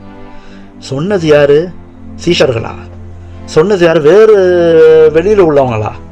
இல்லை, நீ பாதுகாப்புக்காக வச்சு அந்த போர் சேவர்கள் அவங்களே வந்து அந்த சாட்சியை சொல்கிறாங்க. கடவுள் எப்படி அவங்களே வந்து பேச வச்சாரு பாருங்க. அவங்களால ஒன்றும் சொல்ல முடியாது. இனிமே அந்த ரோம் போகிற சேவர்களே சொல்லும்போது அதில் பொய் கிடையாது, இருக்காது. யாராலையும் பேச முடியலையாம். அங்கே உள்ள கூட்டம்லாம் அப்படியே வாயை அடைச்சி போய் நிற்கிது, நடுங்குறாங்க, நடுங்கிட்டாங்க. மேசியாவை பற்றின தீர்க்க தரிசனம் நிறைவேறியதுன்னு சொல்லிட்டு புரிஞ்சுக்கிட்டாங்க. மேசியாவை பற்றின தீர்க்க தரிசனம் கரெக்டாக நிறைவேறினுச்சு. எந்த இடத்துல? ஏசாயா 53ஆம் அதிகாரம். அது அவங்க நன்றாக படிச்சிருந்தவங்க பக்காவாக நிறைவேறினதை இவங்க பார்க்குறாங்க. யாராலையும் பேச முடியல, நடுங்குறாங்க. இதனால் என்ன பயங்கரம் எங்களுக்கு நேரிட போதோன்னு சொல்லிட்டு பயப்பட ஆரம்பித்தாங்களாம். ஐயோ, இப்படிப்பட்ட ஒரு பயங்கரமான சம்பவத்தை செய்துட்டுமே, இதனால் என்ன நடக்க போதும்னு தெரியலையேன்னு பயந்தாங்க. அந்த போர் சேவர்கள் நம்பாமல் இருக்க முடியல. அந்த போர் சேவர்கள் சொன்னதை அவங்களால நம்பாமல் இருக்க முடியல. அவர்களை குற்றப்படுத்த முடியல. நீங்கள் வந்து வேணுக்குன்னு இட்டு கட்டி சொல்கிறீங்க, அப்படி இப்படின்னு சொல்லிட்டு அவங்க மேலே குற்றப்படுத்தவும் இவங்களால முடியல. ஒன்றையும் மறக்க முடியல, அவங்களால மறைக்கவும் முடியல. நசரேயனாகிய இயேசு சிலுவையில் அறையப்பட்டார், இப்போ உண்மையாகவே உயிர் தெழுந்தார். ஏற்காமல் அது இருக்க முடியல அவங்களால. இது உண்மைதான் அவங்க மனசாட்சியே சொல்லுது. இப்போ இந்த செய்தியானது எல்லாரிடத்திலும் பரவினதுன்னா ஆசாரியரோட கனம் போய்விடும். இந்த செய்தி அந்த எருசலேம் சுற்றி பரவ ஆரம்பிச்சிச்சுன்னா இந்த ஆசாரியர்களுடைய கனம், மகிமை எல்லாமே போயிடும். அவர்களுடைய அதிகாரமும் போயிடும், எல்லாமே போயிடும், ஒன்றுமில்லாமல் ஆயிடுவாங்க. இந்த பயமும் கலக்கமும் வேற வந்துருச்சு அவங்களுக்கு. இயேசு முன்னாடியே சொல்லிட்டார், அவர் உயிர்த்தெழுந்து பரலோகத்துக்கு போவார்னு வேற சொல்லியிருக்கார். இதை ஜனங்கள் நம்பக்கூடாது அப்படி சொல்லிட்டு அடுத்த முடிவு எடுக்கிறாங்க. திரும்ப சாத்தான் அவங்க உள்ளத்தில் பூந்துட்டான். இப்படித்தான் வாழ்க்கையில் பார்த்தீங்கன்னா நம்ம ஒரு தீர்மானம் எடுப்போம், அந்த தீர்மானத்தை உடைக்கிறதுக்காக சாத்தான் திரும்ப திரும்ப உள்ள பூந்து நம்மளை பழைய நிலைமைக்கு கொண்டு போகிறது. அப்போ இப்படித்தான் அவங்களுக்கும் அதுமாரி நடக்குது. பயப்படுறாங்க. உண்மையான உயிர்த்தெழுதல் மேசியான்ற காரியம்லாம் நிறைவேறிடுச்சுன்னு பயப்படுறாங்க. அதே நேரத்தில் டக்குன்னு சாதம் உள்ள பொருந்து என்ன சொல்கிறான்? நீ இப்படியே இருந்தனா உனக்கு கனம் போயிடும், மரியாதை போயிடும், அதிகாரம் போயிடும், எல்லாம் போயிடும். அவர் வேற உயிர்த்தெழுவன்னு சொன்னார், உயிர்த்தெழுந்துட்டாரு. பரலோகத்துக்கு போவேன்னு சொன்னார், போவார். இதெல்லாம் யோசனை பண்ணி இதை ஜனங்க நம்பக்கூடாது அப்படி சொல்லிட்டு முடிவு செய்கிறாங்க. உடனே முடிவு எடுக்கிறாங்க. அவங்க போர் சேவர்களை வந்து தங்கள் கட்டுப்பாட்டுக்குள்ளே வச்சிருக்கணும்னு சொல்லிட்டு விலைக்கு வாங்குறாங்க. எப்படி? ஒரு பெரிய தொகையை அவங்களுக்கு கொடுத்துட்டா வாய் அடைச்சிடலாம். ஆனால் இங்கே ஒரு பெரிய தொகை உங்களுக்கு தரோம், நீங்கள் இந்த செய்தியை மட்டும் யார்ட்டையும் சொல்லிட்டாங்க அப்படி சொல்லிட்டு இவங்க ஒரு முடிவு எடுக்கிறாங்க. ஒரு பெரும் தொகையை அவங்களுக்கு கொடுத்து போர் சேவர் தூங்கும்போது சீஷர்கள் அவரை களவாய் தூக்கி கொண்டு போயிட்டாங்க என்று அறிவிக்க சொல்ல அப்படியே முடிவு எடுத்தாங்க. அவங்க ராத்திரி வந்து நைஸாக கள்ளத்தனமாக அவரை தூக்கிட்டு போயிட்டாங்க, அவருடைய சரீரத்தை தூக்கிட்டு போயிட்டாங்கன்னு சொல்லிட்டு நீங்களே சொல்லுங்கள். களவாய் கொண்டு போய் விட்டார்கள் சொல்லிட்டு இந்த ரோம போசவர்கள் எப்படி போய் சொல்ல முடியும்? பிலாத்து விடத்தில் காவல் காக்கிறவங்க தூங்கினா மரண தண்டனைன்னு அவங்களுக்கு தெரியும். அது போய் எப்படி அவங்க சொல்ல முடியும்? அவங்க போய் தூக்கிட்டு போயிட்டாங்க, நாங்களாம் தூங்கி விட்டோன்னு சொல்லுவாங்களா அவங்க? ஆனாலும் அந்த தண்டனை உங்களுக்கு வராதுபடி நாங்கள் பார்த்துக்கிறோன்னு அவங்க வந்து ஆசிரியர்கள் வந்து ஒரு வாக்கு கொடுக்குறாங்களாம். நீ கவலைப்படாத, நாங்கள் நைஸாக பேசி அவரை இது பண்ணிக்கிறோம், நீ இந்த இதை மட்டும் ஜனங்கள்கிட்ட சொல்லிவிடு. இல்லை, ஜனங்கள்கிட்டலாம் சொல்லிவிட்டு சீஷர்கள் தான் தூக்கிட்டு போயிட்டாங்க, ஜனங்கள்கிட்ட சொல்லிவிடு அப்படி சொல்லிட்டு பொய் சொல்ல சொன்னாங்க அந்த ஆசாரியர்கள். அப்போ இந்த இடத்துல முக்கியமான ஒரு செய்தி என்னன்னா, 10 கற்பனையை எப்படி மீறினார்கள் அந்த ஆசிரியர்கள் கவனிச்சிங்களா? வேதபாரர்கள் எப்படி 10 கற்பனையை மீறுறாங்க பாருங்க. என்ன பாவங்க அவங்க செய்தாங்க அந்த ஆசாரியர்களும் வேதப்பாரர்களும்? நீங்கள் வேதாமத்தில் பழைய ஏற்பாடில் பார்த்தீங்கன்னா ஆசாரியர்கள்லாம் எப்படி இருந்தாங்க? அவ்வளோ கனம், அவ்வளோ மகிமை, கர்த்தருடைய மகிமை அந்த அந்த அந்த கூடாரத்தை அந்த இதில் வந்து தங்குனது கொண்டது இருந்ததுன்னா ஆசாரியர்கள் எப்படி இருந்திருக்கணும்? அவ்வளோ பயபக்தியோடு இருந்தாங்க. இயேசு கிறிஸ்து காலத்தில் ஆசாரியர்கள் இயேசுவின் மீது பொறாமை கொண்டாங்களா இல்லையா? அதே போல் இயேசுவின் மீது சாத்தான் பொறாமை கொண்டானா இல்லையா? பரலோகத்தில் இயேசுவின் மீது பொய் சாட்சி கூறினாங்களா இல்லையா? அதே போல் சாத்தான் பொய்க்கு பிதா என்று சொல்லப்படுதா இல்லையா? இயேசுவை கொலை செய்தார்களா இல்லையா? சாத்தான் கொலைப்பாதகனாக இருக்கிறான் பைபிளில் சொல்லுதா இல்லையா? அவர் உயிர் தெழுந்த பிறகு அவர் உயிர் தெழுந்தவில்லை என்று பொய் சொல்ல சொன்னாங்க. யாருடைய குணம் பார்த்தீங்களா? இங்கே ஆசிரியர்களுக்கு யாருடைய குணம் இருந்துச்சு பாருங்க. ஆனால் ஆசாரியர் என்ற பெயர் மாத்திரம் இருந்தது அவங்களுக்கு. ஆனால் உள்ளத்திலேயோ பச்சிக்கிறா ஓநாய்களாக இருந்தாங்க. அவங்க உயிர்த்ததை இல்லை அப்படி சொல்லிட்டு பொய் சொல்ல சொன்னாங்க. இங்கே புரியுது அவங்களுக்கு ஆசாரிய வேதப்பாரகர் எந்த அளவுக்கு கற்பனையை விட்டு விலகி இருந்தாருங்கன்றது தெரியுது அவங்களுக்கு. எந்த அளவுக்கு விலகி இருந்திருக்காங்க பார்த்தீங்களா? எப்படி இருக்க வேண்டும் ஆசாரியர்கள் வேதப்பாரகர்கள்? மல்கியா 2ஆம் அதிகாரம் 6-7 வாசிச்சிங்கன்னா, மல்கியா 2ஆம் அதிகாரம் 6-7 சத்திய வேதம் அவன் வாயில் இருந்தது. ஆசாரியனை உரிச்சு சொல்லப்படுது, சத்திய வேதம் அவன் வாயில் இருந்தது. அவனுடைய உதடுகளில் அநியாயம் காணப்படவில்லை. அவன் என்னுடைய சமாதானமும் யதார்த்தமுமாய் சஞ்சரித்து அநேகரை அக்கிரமத்தினிருந்து திருப்புவான். இதுதான் ஆசாரியன் செய்கிற வேலை. ஆசாரனுடைய உதடுகள் அறிவை காக்க வேண்டும். வேதத்தை அவன் வாயிலை தேடுவார்களே. அவன் சேனைகளுடைய கர்த்தரின் தூதன். ஆசாரியனை குறித்து எப்படி சொல்லப்படுது பாருங்க. இங்க பாத்தீங்கன்னா அப்படியே டோட்டலா எப்படி இருக்காங்க பாருங்க. இயேசு கிறிஸ்து காலத்துல ஆசாரியர்கள் வித்தியாசம் தெரியுதா அவங்களுக்கு? எப்படிப்பட்டவங்களா மாறி இருந்தாங்க பாருங்க. அந்த அளவுக்கு கெட்டு போய் கிடந்திருக்காங்க. அதனால தான் அவங்கள விட்டே அது போயிடுச்சு. கடவுளுடைய மகிமை எல்லாமே அந்த அவங்கள விட்டே போயிடுச்சு. எல்லாம் அழிஞ்சாங்க. இந்த ஆசாரியர்கள் மொத்த கூட்டமும் அழிஞ்சிச்சு. ஏன்னா அந்த அளவுக்கு விலகி இருந்தார்கள் கடவுளை விட்டு. இந்த ஆசாரியர்கள் போர் சேவகர்கள் பொய் சொல்ல ஏவி கொண்டிருக்கும் போது அதே நேரத்தில் இந்த போர் சேவகர்கள் ஒருத்தன் ஓடிட்டான். நேரம் எங்கே போயிட்டான்? பிலாத்துக்கிட்ட போயிட்டான். அங்கே நடந்ததெல்லாம் அவன் சொல்கிறான் தனியாக. அங்கே போய் பிலாத்திடத்துல ஏன் பிலாத்துக்கிட்ட போனான்? இங்கே ஆசாரியர்கிட்டையும் சொன்னான். ஆசாரியர்கள் தான் இவங்களை பாதுகாக்க சொன்னாங்க. ஆசாரியர்கிட்டையும் சொல்லணும், பிலாத்து யாரு? அவன் ராஜா. அவனுக்கும் தெரியணும். போர் சேவர்கள்லாம் பிலாத்து தான் சம்பளம் கொடுத்து வச்சிருக்காரு. அவனுக்கும் தெரிய வேண்டும். அங்கே போயிட்டான். அங்கே போய் பிலாத்து இடத்துல நடந்ததெல்லாம் சொல்கிறான். அந்த இயேசுவின் செய்தியை கேட்ட உடனே பிலாத்து நடுங்கிட்டான். பயந்து நடுங்கிட்டான். அவன் அந்த அறக்கதவை மூடிட்டான். அவன் இருந்த இடத்துல அறக்கதவை மூடிட்டு யாரும் என்னை பார்க்கக்கூடாது அப்படி சொல்லிட்டு மூடி தனிமையில் உட்காந்துட்டான். இந்த மூப்பர்கள் என்ன செஞ்சுருக்காங்க, எப்படியோ பிலாத்துக்கிட்ட ஒருத்தன் போய் சொல்லிவிட்டானேன்னு சொல்லிட்டு இவங்களுக்கு செய்தி வந்தோன்னே இவங்க கிளம்பிட்டாங்க. பிலாத்துக்கிட்ட போய் நடந்ததை நினைக்காதீங்க, இதெல்லாம் நடந்தது அதை ஒன்றும் பெருசாக நினைக்காதீங்க. போர் சேவகர்கள் ஒன்றும் செய்யாமல் பார்த்துங்க. அவங்க பாவம், அவங்களுக்கு ஒன்றும் தீமை வராமல் நீங்கள் எந்த தண்டனையும் கொடுத்துடாதீங்க அப்படி சொல்லிட்டு ரகசியமாக பிலாத்துக்கிட்ட போய் நைஸாக இவங்க பெரிய பெரிய ஆட்கள்லாம் போய் அங்கே பிலாத்துவை ஒரு மாதிரி பேசி இது பண்ணிட்டாங்க. பிலாத்து போர் சேவனை என்ன செஞ்சுருக்கான், அவன் வந்த செய்தியை கொடுக்க வந்தான் பார்த்தீங்களா, அவனை தனியாக அழைச்சிட்டு முழு விவரத்தையும் எனக்கு சொல்லுன்னு இருக்கான். ஒன்று விடாமல் முழு விவரத்தையும் சொல்லு அப்படி சொல்லும்போது போர் சேவர்கள் பிலாத்தை விட எதையுமே மறைக்கல, எல்லாத்தையும் சொல்லிட்டாங்க. என்ன முக்கியமாக நடந்ததோ ஒன்றன் பின் ஒன்று நடந்தது எல்லா காரியத்தையும் அவர்கள் ஒன்றும் மறைக்காமல் சொல்லிட்டாங்க. அந்த நேரத்துக்கு பிறகு பிலாத்துவுக்கு நிம்மதி இல்லாமல் போயிடுச்சு, அமைதி இல்லாமல் போயிடுச்சு. இப்படிப்பட்டவரை எனக்கு மனசில் ஏவனிச்சு நான் அதை மீறி நான் என்னுடைய சொந்த முடிவிலே நான் போயிட்டேனே, இப்படிப்பட்டவரை நான் இப்படி பண்ணிட்டேனேன்னு சொல்லிட்டு அவன் மன நிம்மதி இல்லாமே போயிட்டான். வாரத்தின் முதல் நாள் அதிகாலையில் 2 மரியாள்களும் என்ன செய்றாங்க, மற்ற ஸ்திரீகளும் கூட்டுக்கிட்டு கந்தக வர்க்கங்களை தங்களோட கொண்டு போகிறாங்க கல்லறைக்கு. அவங்க கல்லறை தோட்டத்திற்குள்ளே போகும்போது வானம் வெளிச்சமாக இருக்கிறத பார்த்தாங்களாம். இன்னும் விடியற்காலம் நெருங்கிட்டு இருக்குது. அது விடியற்காலத்துக்கு முன்னாடி ஆண்டவர் உயிர் தெரிந்துட்டார். ஆனால் வானம் கொஞ்சம் அப்படியே வெளிச்சமாக இருக்கிறத பார்த்துருக்காங்க. அவர்கள் காலடியில் அப்படின்னு நல்லா நடுங்குதான், குலுங்குதான். இதையும் அவங்க பார்க்குறாங்க. அவசரமாக அப்படியே கல்லறையை நோக்கி போகிறாங்க. கல்லறையை மூடி இருந்த கல் என்ன செஞ்சிருக்கு, புரட்டப்பட்டிருப்பதை பார்க்குறாங்க. பார்த்து ஆச்சரியப்பட்டாங்க, என்ன நடக்குது? அங்கே போர் சேவகரும் இல்லை, யாருமே இல்லை, என்ன நடக்குது? அந்த கல்லறை சுற்றி வெளிச்சமாக இருந்ததை கண்டு அந்த ஸ்திரீகள் கண்டு ஆச்சரியப்பட்டாங்க. என்ன ஒரு விதமான மகிமையான வெளிச்சம் மாதிரி இருக்குது. அவங்க கல்லறையின் உள்ள எட்டி பார்த்தாங்க, காலியாக இருந்தது. சீஷர்களுக்கு இந்த செய்தியை சொல்ல துரிதமாக ஒரு மரியாள் கிளம்பி போயிட்டா வேகமா. தேவதூதன் அந்த இடத்த விட்டு செல்லல. கல்லறையை சுற்றி வெளிச்சம் இருந்தது. எதுக்கு தெரியுது அவங்களுக்கு? அங்கே இயேசு கிறிஸ்து பிரசன்னமும் இருக்குது, தேவதூதர் பிரசன்னமும் அங்கே இருக்குது.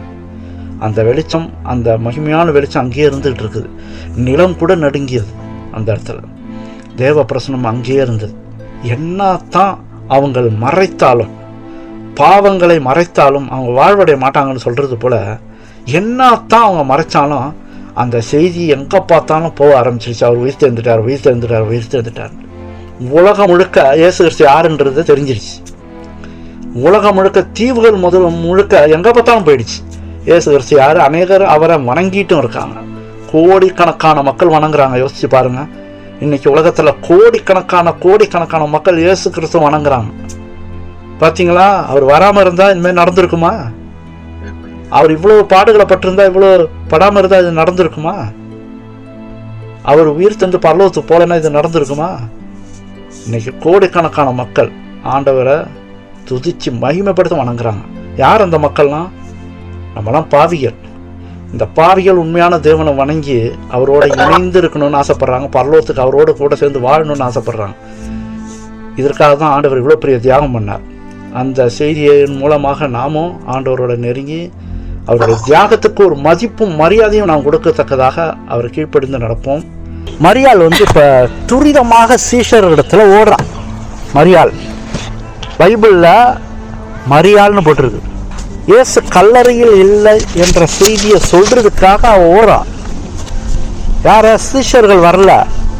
யார் வந்தா? அவர் உயிர் தெழுந்து அந்த அந்த அந்த வர்க்கத்தை அவர் மேலே பூசுறதுக்காக பெண்கள் தான் முதலாவது அங்கே நின்று பார்த்துருக்காங்க, வந்திருக்காங்க. விடிய காலமே வந்திருக்காங்க. சீஷர்கள் வரல. சீஷர்களை பற்றி புரியுது. ரொம்ப துக்கத்தோடையும் கவலையோடையும் கண்ணீரோடையும் உட்காந்துருக்காங்க. என்ன பண்ணுறதுன்னு தெரில. ஆனால் சீஷர்கள் இடத்துல சொல்கிறதுக்கு ஓடுறாங்க. மரியாள் ஓடுறா. மற்ற ஸ்திரீகள், சில பெண்கள், மரியாள் மட்டும் ஓடிட்டான் சீஷர்கிட்ட சொல்கிறதுக்கு. மற்ற ஸ்திரீகள் கல்லறைக்குள்ளே போய் பார்க்க போனாங்க. கல்லறை திறந்து இருக்குத, கல் புரட்டி போட்டுருக்குத, உள்ளே இருக்காரா, என்ன நடக்குதுன்னு சொல்லிட்டு பார்க்க போகிறாங்க. அவங்க எட்டி உள்ளே பார்க்க போகிறாங்க. அவங்க உள்ளே பார்க்கும்போது திடீர்னு ஒரு அழகான ஒரு வாலிபன், மகிமையான ஒளியுடையவனா அங்கே இருக்கிறத பார்த்தாங்க. அப்போ தேவத்தூரில் எப்படி இருக்காங்களாம்? ரொம்ப அழகாக வாலிப வயது மாதிரி இருக்கிறாங்க. வாலிப வயது மாதிரி அழகாக அப்படித்தான் இருக்காங்களாம். அதே மாதிரி நம்மளும் வருவோம், அதே மாதிரி நம்மளும் மாறுவோம் மறுரூபம் அடையும் போது. அப்பேற்பட்ட ஒரு தேவத்தூர் தான் அங்கே கல்லறையில் உட்காந்துருக்கான். அந்த தூதன் தான் கல்லறையின் கல்லை புரட்டி போட்டவன். அவன் தான் கல்லை புரட்டி போட்டவன். இயேசு கிறிஸ்து உயிர் தெழுதுக்கு முன்னாடி அவன் தான் கல்லை புரட்டி போட்டவன். அவன் மகிமையை கண்டு பயந்தாங்களாம் அவங்க. யோசிச்சு பாருங்க, அந்த இருட்டில் அப்படியே விடியிற நேரத்தில் ஒரு மகிமையான தூதன் அப்படியே நிற்கும்போது, அப்படியே வெளிச்சமாக அவன் நிற்கும்போது இதை பார்த்தோன்னே பயந்துட்டாங்க அந்த ஸ்திரீகள். அந்த கல்லறையை விட்டு ஓட திரும்பினாங்க. அந்த இடத்த விட்டு ஓடுறதுக்கு திரும்புகிறாங்க. திரும்பி ஓடுறதுக்கு போகிறாங்க அவன். ஆனால் அந்த தூதரன் என்ன பேசுகிறான் அவங்கள்ட்ட, அந்த ஸ்திரீகளை நோக்கி, நீங்கள் பயப்படாதிருங்கள். இதுதான் ஆண்டவர் எப்போதும் சொல்கிறது. நம்ம என்னைக்காச்சும் ஆண்டவரையோ தூதரையோ யாரையா பார்க்கும் பொழுது திகில் உடனே பயம் வந்துடுது. இதே சாத்தான நம்ம என்னைக்காச்சும் ஆவி ஈவியை பார்த்தோம்னா பயம் வருது. ஆனால் அவன் சொல்லுவானா பயப்படாதிருங்கள்னு? நம்மளை பயமுறுத்துறதுலாம் வருவான் அவன் சொல்லவே மாட்டான். ஆனால் ஆண்டவருடைய வேதத்தில் படிக்கும்பொழுது எல்லாத்துலேயும் நீங்கள் பார்த்தீங்கன்னா பயப்படாதுன்னு தான் சொல்கிறேன். அப்போ எடுத்தோன்னே பயப்படாதிருங்கள், சிலுவையில் அறையப்பட்ட இயேசுவை தேடுகிறீர்கள் என்று நான் அறிவேன். நீங்கள் யாரை தேடுறீங்கன்னு எனக்கு தெரியும். சிலுவையில் அறையப்பட்ட இயேசுவை. அவர் இங்கே இல்லை, தாம் சொன்னபடியே உயிர் தெழுந்தார். கர்த்தரை வைத்த இடத்தை பாருங்கள், சீக்கிரமாய் போய் அவர் மரித்தோரிலிருந்து எழுந்தார் என்று அவருடைய சீஷர்களுக்கு சொல்லுங்கள். அவர் உங்களுக்கு முன்னே கலிலேயாவுக்கு போகிறார், அங்கே அவரை காண்பீர்கள், இதோ உங்களுக்கு சொன்னேன் என்றான். முதல் உயிர்த்தெழுந்த உடனே, இயேசு கிறிஸ்து உயிர்த்தெழுந்த உடனே முதல் காட்சி பெண்கள் யாரை பார்க்குறாங்க? தூதர்களை தான் முதலாவது பார்த்துருக்காங்க. ஆண்டவர் அதை தான் காட்ட வச்சார். தூதர்கள் தான் செய்தியை சொல்கிறாங்க அவங்கள்ட்ட. நீங்கள் என்ன சொல்கிறாங்க? அவர் இங்கே கிடையாது. அவர் சொன்னாரா இல்லையா? நான் உயிர் தெழுவன் சொன்னாரா இல்லையா? அவர் சொன்னபடியே உயிர் தெழுந்தார். கர்த்தரை வைத்த இடத்த பாருங்க, அவர் இல்லை பாருங்கன்னு காட்டுறான். சீக்கிரமாக போய் அவர் மருத்துவ எழுந்தா சொல்லிட்டு சீஷர்களுக்கு போய் சொல்லுங்க. யார்கிட்ட சொல்ல சொல்கிறாங்க? சீஷர்கள்ட்ட முதலாவது போய் சொல்லுங்க அப்படின்னு சொல்ல சொல்கிறாங்க. அவர் உங்களுக்கு முன்னே கலிலியாவுக்கு போகிறாரு, அங்கே நீங்கள் அவரை பார்ப்பீங்க அப்படின்னு போய் சீஷர்கள்ட்ட சொல்லு அப்படின்னு சொல்லிட்டு இங்கே சொல்கிறான் தேவதூதன். கேட்ட ஸ்திரீகள் கல்லறைக்குள்ளே எட்டி பார்த்தார்கள். உள்ளே பார்க்குறாங்க. உள்ளே பார்க்கும்போது அங்கே இன்னொரு தேவதூதன் இருக்கான். அவன் மகிமையாக உள்ள ஒருத்தன் உட்காந்துருக்கான். அவன் என்ன சொல்கிறான், இங்கே ஒரு சீஷரை ஒரு தூதனை பார்த்து இந்த மெசேஜ் இவன் சொல்கிறான். உள்ளே எட்டி பார்க்கும்போது இன்னொரு தேவதூதன் இருக்கான். அந்த தேவதூதன் இவங்கள்ட்ட பேசுகிறான். என்ன பேசுகிறான்னா, உயிரோடு இருக்கிறவரை நீங்கள் மரித்த இடத்தில் தேடுகிறது என்ன? அவர் உயிர் தெழுந்துட்டாரு, நீங்கள் என்ன தேடிட்டு இருக்கீங்களா? அவர் இங்கே இல்லை, அவர் உயிர் தெழுந்தார். ஏன் அவன் சொல்கிறான் தெரியுதா? முதல் தேவதூதன் இங்கே எல்லாம் போ சீஷர்ட்டு போய் சொல்லுன்றான். அவங்க அதை மீறி எட்டி பார்க்குறாங்க. உள்ளே எட்டி பார்க்கும்போது அவன் திரும்ப சொன்னான், திரும்ப இங்கே என்னத்துக்கு தேடுறேன்? அவர் தான் உயிர் தெழுந்துட்டாரு, ஏன் இங்கே தேடுறேன்ற. மனுஷகுமாரன் பாவிகளான மனுஷர் கைகளில் ஒப்பு கொடுக்கப்படவும் சிலுவையில் அறையப்படவும் 3ஆம் நாளில் எழுந்திருக்கவும் வேண்டும் என்பதற்காக அவர் கலிலியாவில் இருந்த காலத்திலே உங்களுக்கு சொன்னதை நினைவு கூறுங்கள். ஏற்கனவே சொல்லியிருக்காரு அவர் உயிர் தெழுவார்னு. அதை கொஞ்சம் நினச்சி பாருங்கள். உயிர் தெழுந்துட்டாரு. இப்போ 2 தூதர்களும் என்ன முக்கியப்படுத்துகிறாங்க சொல்லுங்க? 2 தூதர்களும் என்ன முக்கியப்படுத்தி பேசுனாங்க? உயிர் தெழுந்துட்டார், இங்கே தேடாத. போயிட்டாரு, அவர் எந்திரிச்சிட்டாரு, போயிட்டாரு, நீ இங்கே தேடாத. இது வெறும் கல்லறை. இன்னைய வரைக்கும் அது வெறும் கல்லறையா இருக்கா இல்லையா? இது வெறும் கல்லறை. அவர் உயிர் தெழுந்துட்டார், இனிமே தேடாதீங்க, அங்கே தேடாதீங்க அவரை. இவர்கள் இப்படி சொன்ன உடனே ஸ்திரீகளுக்கு இயேசு சொன்னது நினைவுக்கு வந்துச்சான். அப்போதான் இயேசு கிறிஸ்து சொன்னதை நினைவுக்கு வந்தது.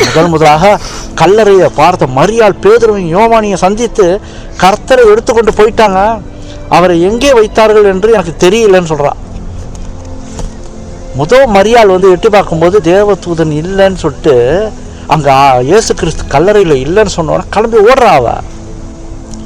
மரியாள் சொன்னா ஒரு மரியாள்னு சொல்லிட்டு இந்த ஸ்திரீகளுக்குள்ளே மரியாள் ஒருத்தர் இருந்தா. அந்த மரியாளை குறித்து யாருன்னு பார்ப்போம். அப்போ அவன் நேராக போய் சீஷர்கள்ட்ட என்ன சொல்கிறா, இயேசு கிறிஸ்து அந்த இடத்துல இல்லை, யாரோ தூக்கிட்டு போயிட்டாங்க அப்படின்னு அவங்க போய் சொல்கிறா. இந்த செய்தியை கேட்ட சீஷர்கள் கல்லறைக்கு ஓடுறாங்க. என்ன ஆச்சுன்னு தெரியல. சீஷர்கள் இயேசு கிறிஸ்து தூக்கிட்டு போயிட்டாங்களா, இயேசு கிறிஸ்து இப்போ காணுமா, என்ன ஆச்சுன்னு அவங்க ஓடிடுறாங்க. கல்லறையில் பார்க்குறாங்க, அவர் இல்லை. அங்கே என்ன இருந்துச்சு அங்கே கல்லறையில்? இப்போ வஸ்திரம் மட்டும் இருக்குது. எல்லாம் வீட்டு சொல்கிறாங்க, அவர் எந்திரிச்சோன்னா வஸ்திரத்தை மடித்து வச்சாருன்னு போட்டுரு. என்ன நமக்கு ஒரு பாடம் அதில், மடித்து வச்சுட்டு தான் போயிருக்காரு. அவர் படுத்தி போட்டு போயிருக்கலாம். அவர் வஸ்திரத்தை மடித்து அந்த இடத்துல வச்சாருன்னு எல்லாம் வீட்டு சொல்கிறாங்க. இன்னொன்று, பரலோகத்திலேருந்து பூமிக்கு வரும்பொழுதும் ராஜ வஸ்திரத்தை மடித்து அவருடைய சிங்காசனத்தில் வச்சாரு பார்த்தாங்க அவங்க. அப்போ என்ன ஒழுங்காக ஒரு ஆண்டவர் நம்ம கற்றுக் கொடுத்துருக்காரு, ஒழுங்கு முறையை கற்றுக் கொடுக்குறாரு. மடித்து கரெக்டாக வை, அது ஒரு ஒழுங்கு முறை ஆண்டவர் நம்ம கற்றுக் கொடுக்குறாரு. அப்போ அங்கே வஸ்திரம் மட்டும் மடிச்சு இருந்துச்சு. பேதுருக்கு ஒன்றும் புரியல. ஆனால் யோவானுக்கு நம்பிக்கை இருந்துச்சு, இவர் உயிர் தெரிஞ்சுட்டாரு. யோவானுக்கு ஒரு நம்பிக்கை இருக்குது, ஏன்னா அவன் தான் கடைசி வரைக்கும் கூட இருந்தான்.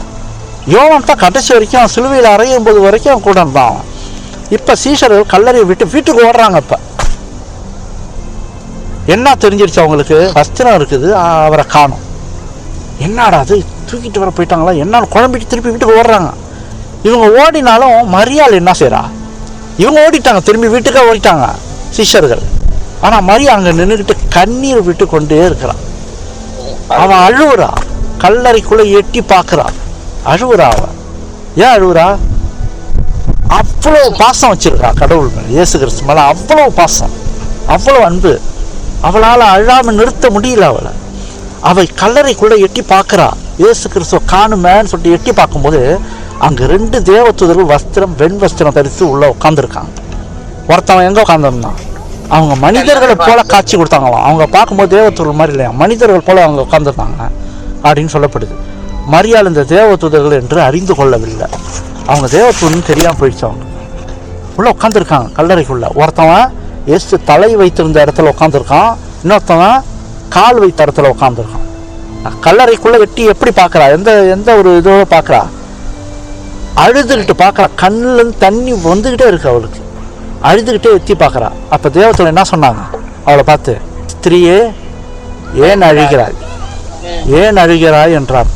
அதற்கு அவள், என் ஆண்டவரை எடுத்துக்கொண்டு போய்விட்டார்கள், அவரை வைத்த இடம் எனக்கு தெரியவில்லை என்றாள். எனக்கு எங்கே வச்சாங்கன்னு தெரியல, என் ஆண்டவர் எடுத்துக்கிட்டு போயிட்டாங்க. என்னான்னு சொல்கிறா அவ, என் ஆண்டவரைன்னு சொல்லிட்டா பாருங்க. அறிக்கையிட்டா பாருங்க, என் ஆண்டவரின்ட்டா பாருங்க. அந்த அந்த யாரு, மரியாள். அவளுக்கு இருந்த துக்கத்தினால தேவ தூதர்கள் கூட அடையாளம் காண முடியல. அந்த அளவுக்கு துக்கமா இருந்தாங்க. அவங்க தேவத்தோடு மனுஷன் மாதிரி இருக்கும்போது கூட அவங்களால புரிஞ்சுக்கொள்ள முடியல. அவளால் அந்த துக்கத்தினால அவங்கள கூட அடையாளம் காண முடியல. அவள் முகத்தை அப்படியே திருப்பி கொண்டு அழுகுறாளாம். அப்படி திரும்பிக்கிட்ட அவங்கள பார்க்க கூட இல்லாமல் அப்படியே திரும்பிக்கிட்டு அழுகுறாளாம். உடனே இன்னொரு குரல் கேட்டுச்சு பக்கத்தில், பின்னாடி இன்னொரு குரல் கேட்குது, ஸ்திரியே ஏன் அழுகிறாள்? தேவ தூதர்களையும் தாங்க முடியல அவள் அழுகுறத, ஏன் அழுகுறன்னு கேட்குறாங்க. இன்னொரு குரலும் கேட்குது அவள்கிட்ட பின்னாடி, ஏன் ஸ்திரியே ஏன் அழுகிறாய் அப்படின்னு கேட்குது. அவள் கண்களில் கண்ணீர் நிரம்பி இருந்ததுனால யார் அவளிடத்துல பேசுறது கூட தெரியலையா, சரியாக பார்க்க கூட முடியலையா. அவள் அந்த அளவுக்கு அழுதுருக்கிறான் அந்த இடத்துல நின்றுட்டு. ஏன்னா அவளுக்கு உள்ள துக்கம் வச்ச இடத்துல கூட அவரை காணுமே, எங்கே யார் தூக்கிட்டு போயிட்டான்னு தெரியலையே அப்படின்னு. பேசினது ஒரு சமயம் யாரா இருக்கும் நினைச்சா, அவ பின்னாடியிலேருந்து ஒரு குரல் கேட்டுச்சு, ஸ்திரியை ஏன் அழுகிறான்ட்டு. அவ திரும்பி பார்க்குறா, யாரோ ஒருத்தர் நிற்கிறாரு. யாரான்னு நினச்சிக்கிட்டா, அவ தோட்டக்காரன் நினச்சிட்டா. எவனை தோட்டக்காரன் நிற்கிறாருன்னு நினச்சிக்கிட்டா. அப்போ தோட்டக்காரன் நினச்சிட்டு என்ன சொல்கிறா, ஐயா நீர் அவரை எடுத்துக்கொண்டு போனது உண்டானால் அவரை வைத்த இடத்தை எனக்கு சொல்லும், நான் போய் அவரை எடுத்துக்கொள்கிறேன். எந்த அளவுக்கு ஒரு ஆவல் பாருங்க. சீஷர்கள் கூட ஓடிட்டாங்க அவரை காணுன்ட்டு, திரும்பி வீட்டுக்கு ஓடிட்டாங்க. இந்த ஒரு ஸ்திரீ மட்டும் நிற்கிறா. அவரது உடலை கண்டுபிடித்தா போதும், அதுவே அவளுக்கு ஆறுதலாக இருந்திருக்கும். அவளை உடலை கண்டுபிடித்தா போதும், எங்கே போயிட்டுன்னு தெரியல சரீரம். அந்த கல்லறை விட்டு அவரை வேறொரு கல்லறையில் வைக்க கூட அவர் ரெடியாக இருந்தாலும் மரியாள். வேறொரு கல்லறையில் கூட சரீரம் கிடச்சிச்சுன்னா போதும், வேற ஒரு கல்லறையில் நான் வச்சிருவேன், அந்த அளவுக்கு கூட அவர் ரெடியாக இருந்தா. அவரை கொண்டு போய் எங்கே கொண்டு போயிட்டாங்கன்னு தெரியல.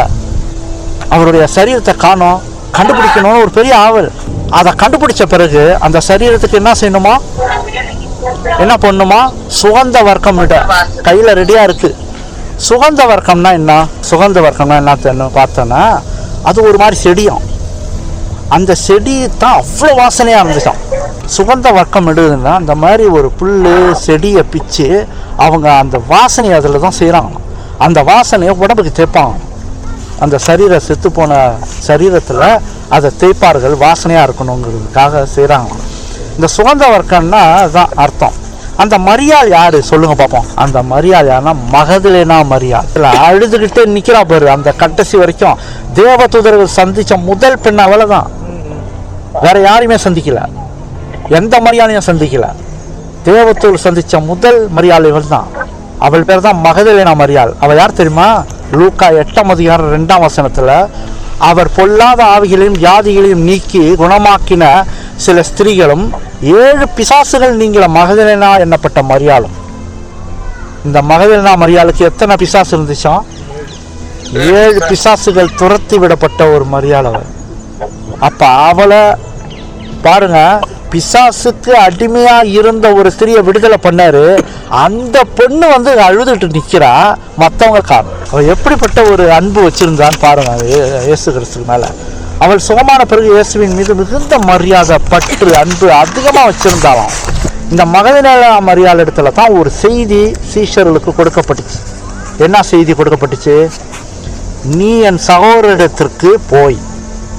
கடவுள் வந்து இந்த இடத்துல சகோதரன் சொல்றாரு பாருங்க, என் சீஷர் இடத்துலன்னு சொல்லல, என் சகோதர இடத்துல போயின்னு சொல்றாரு.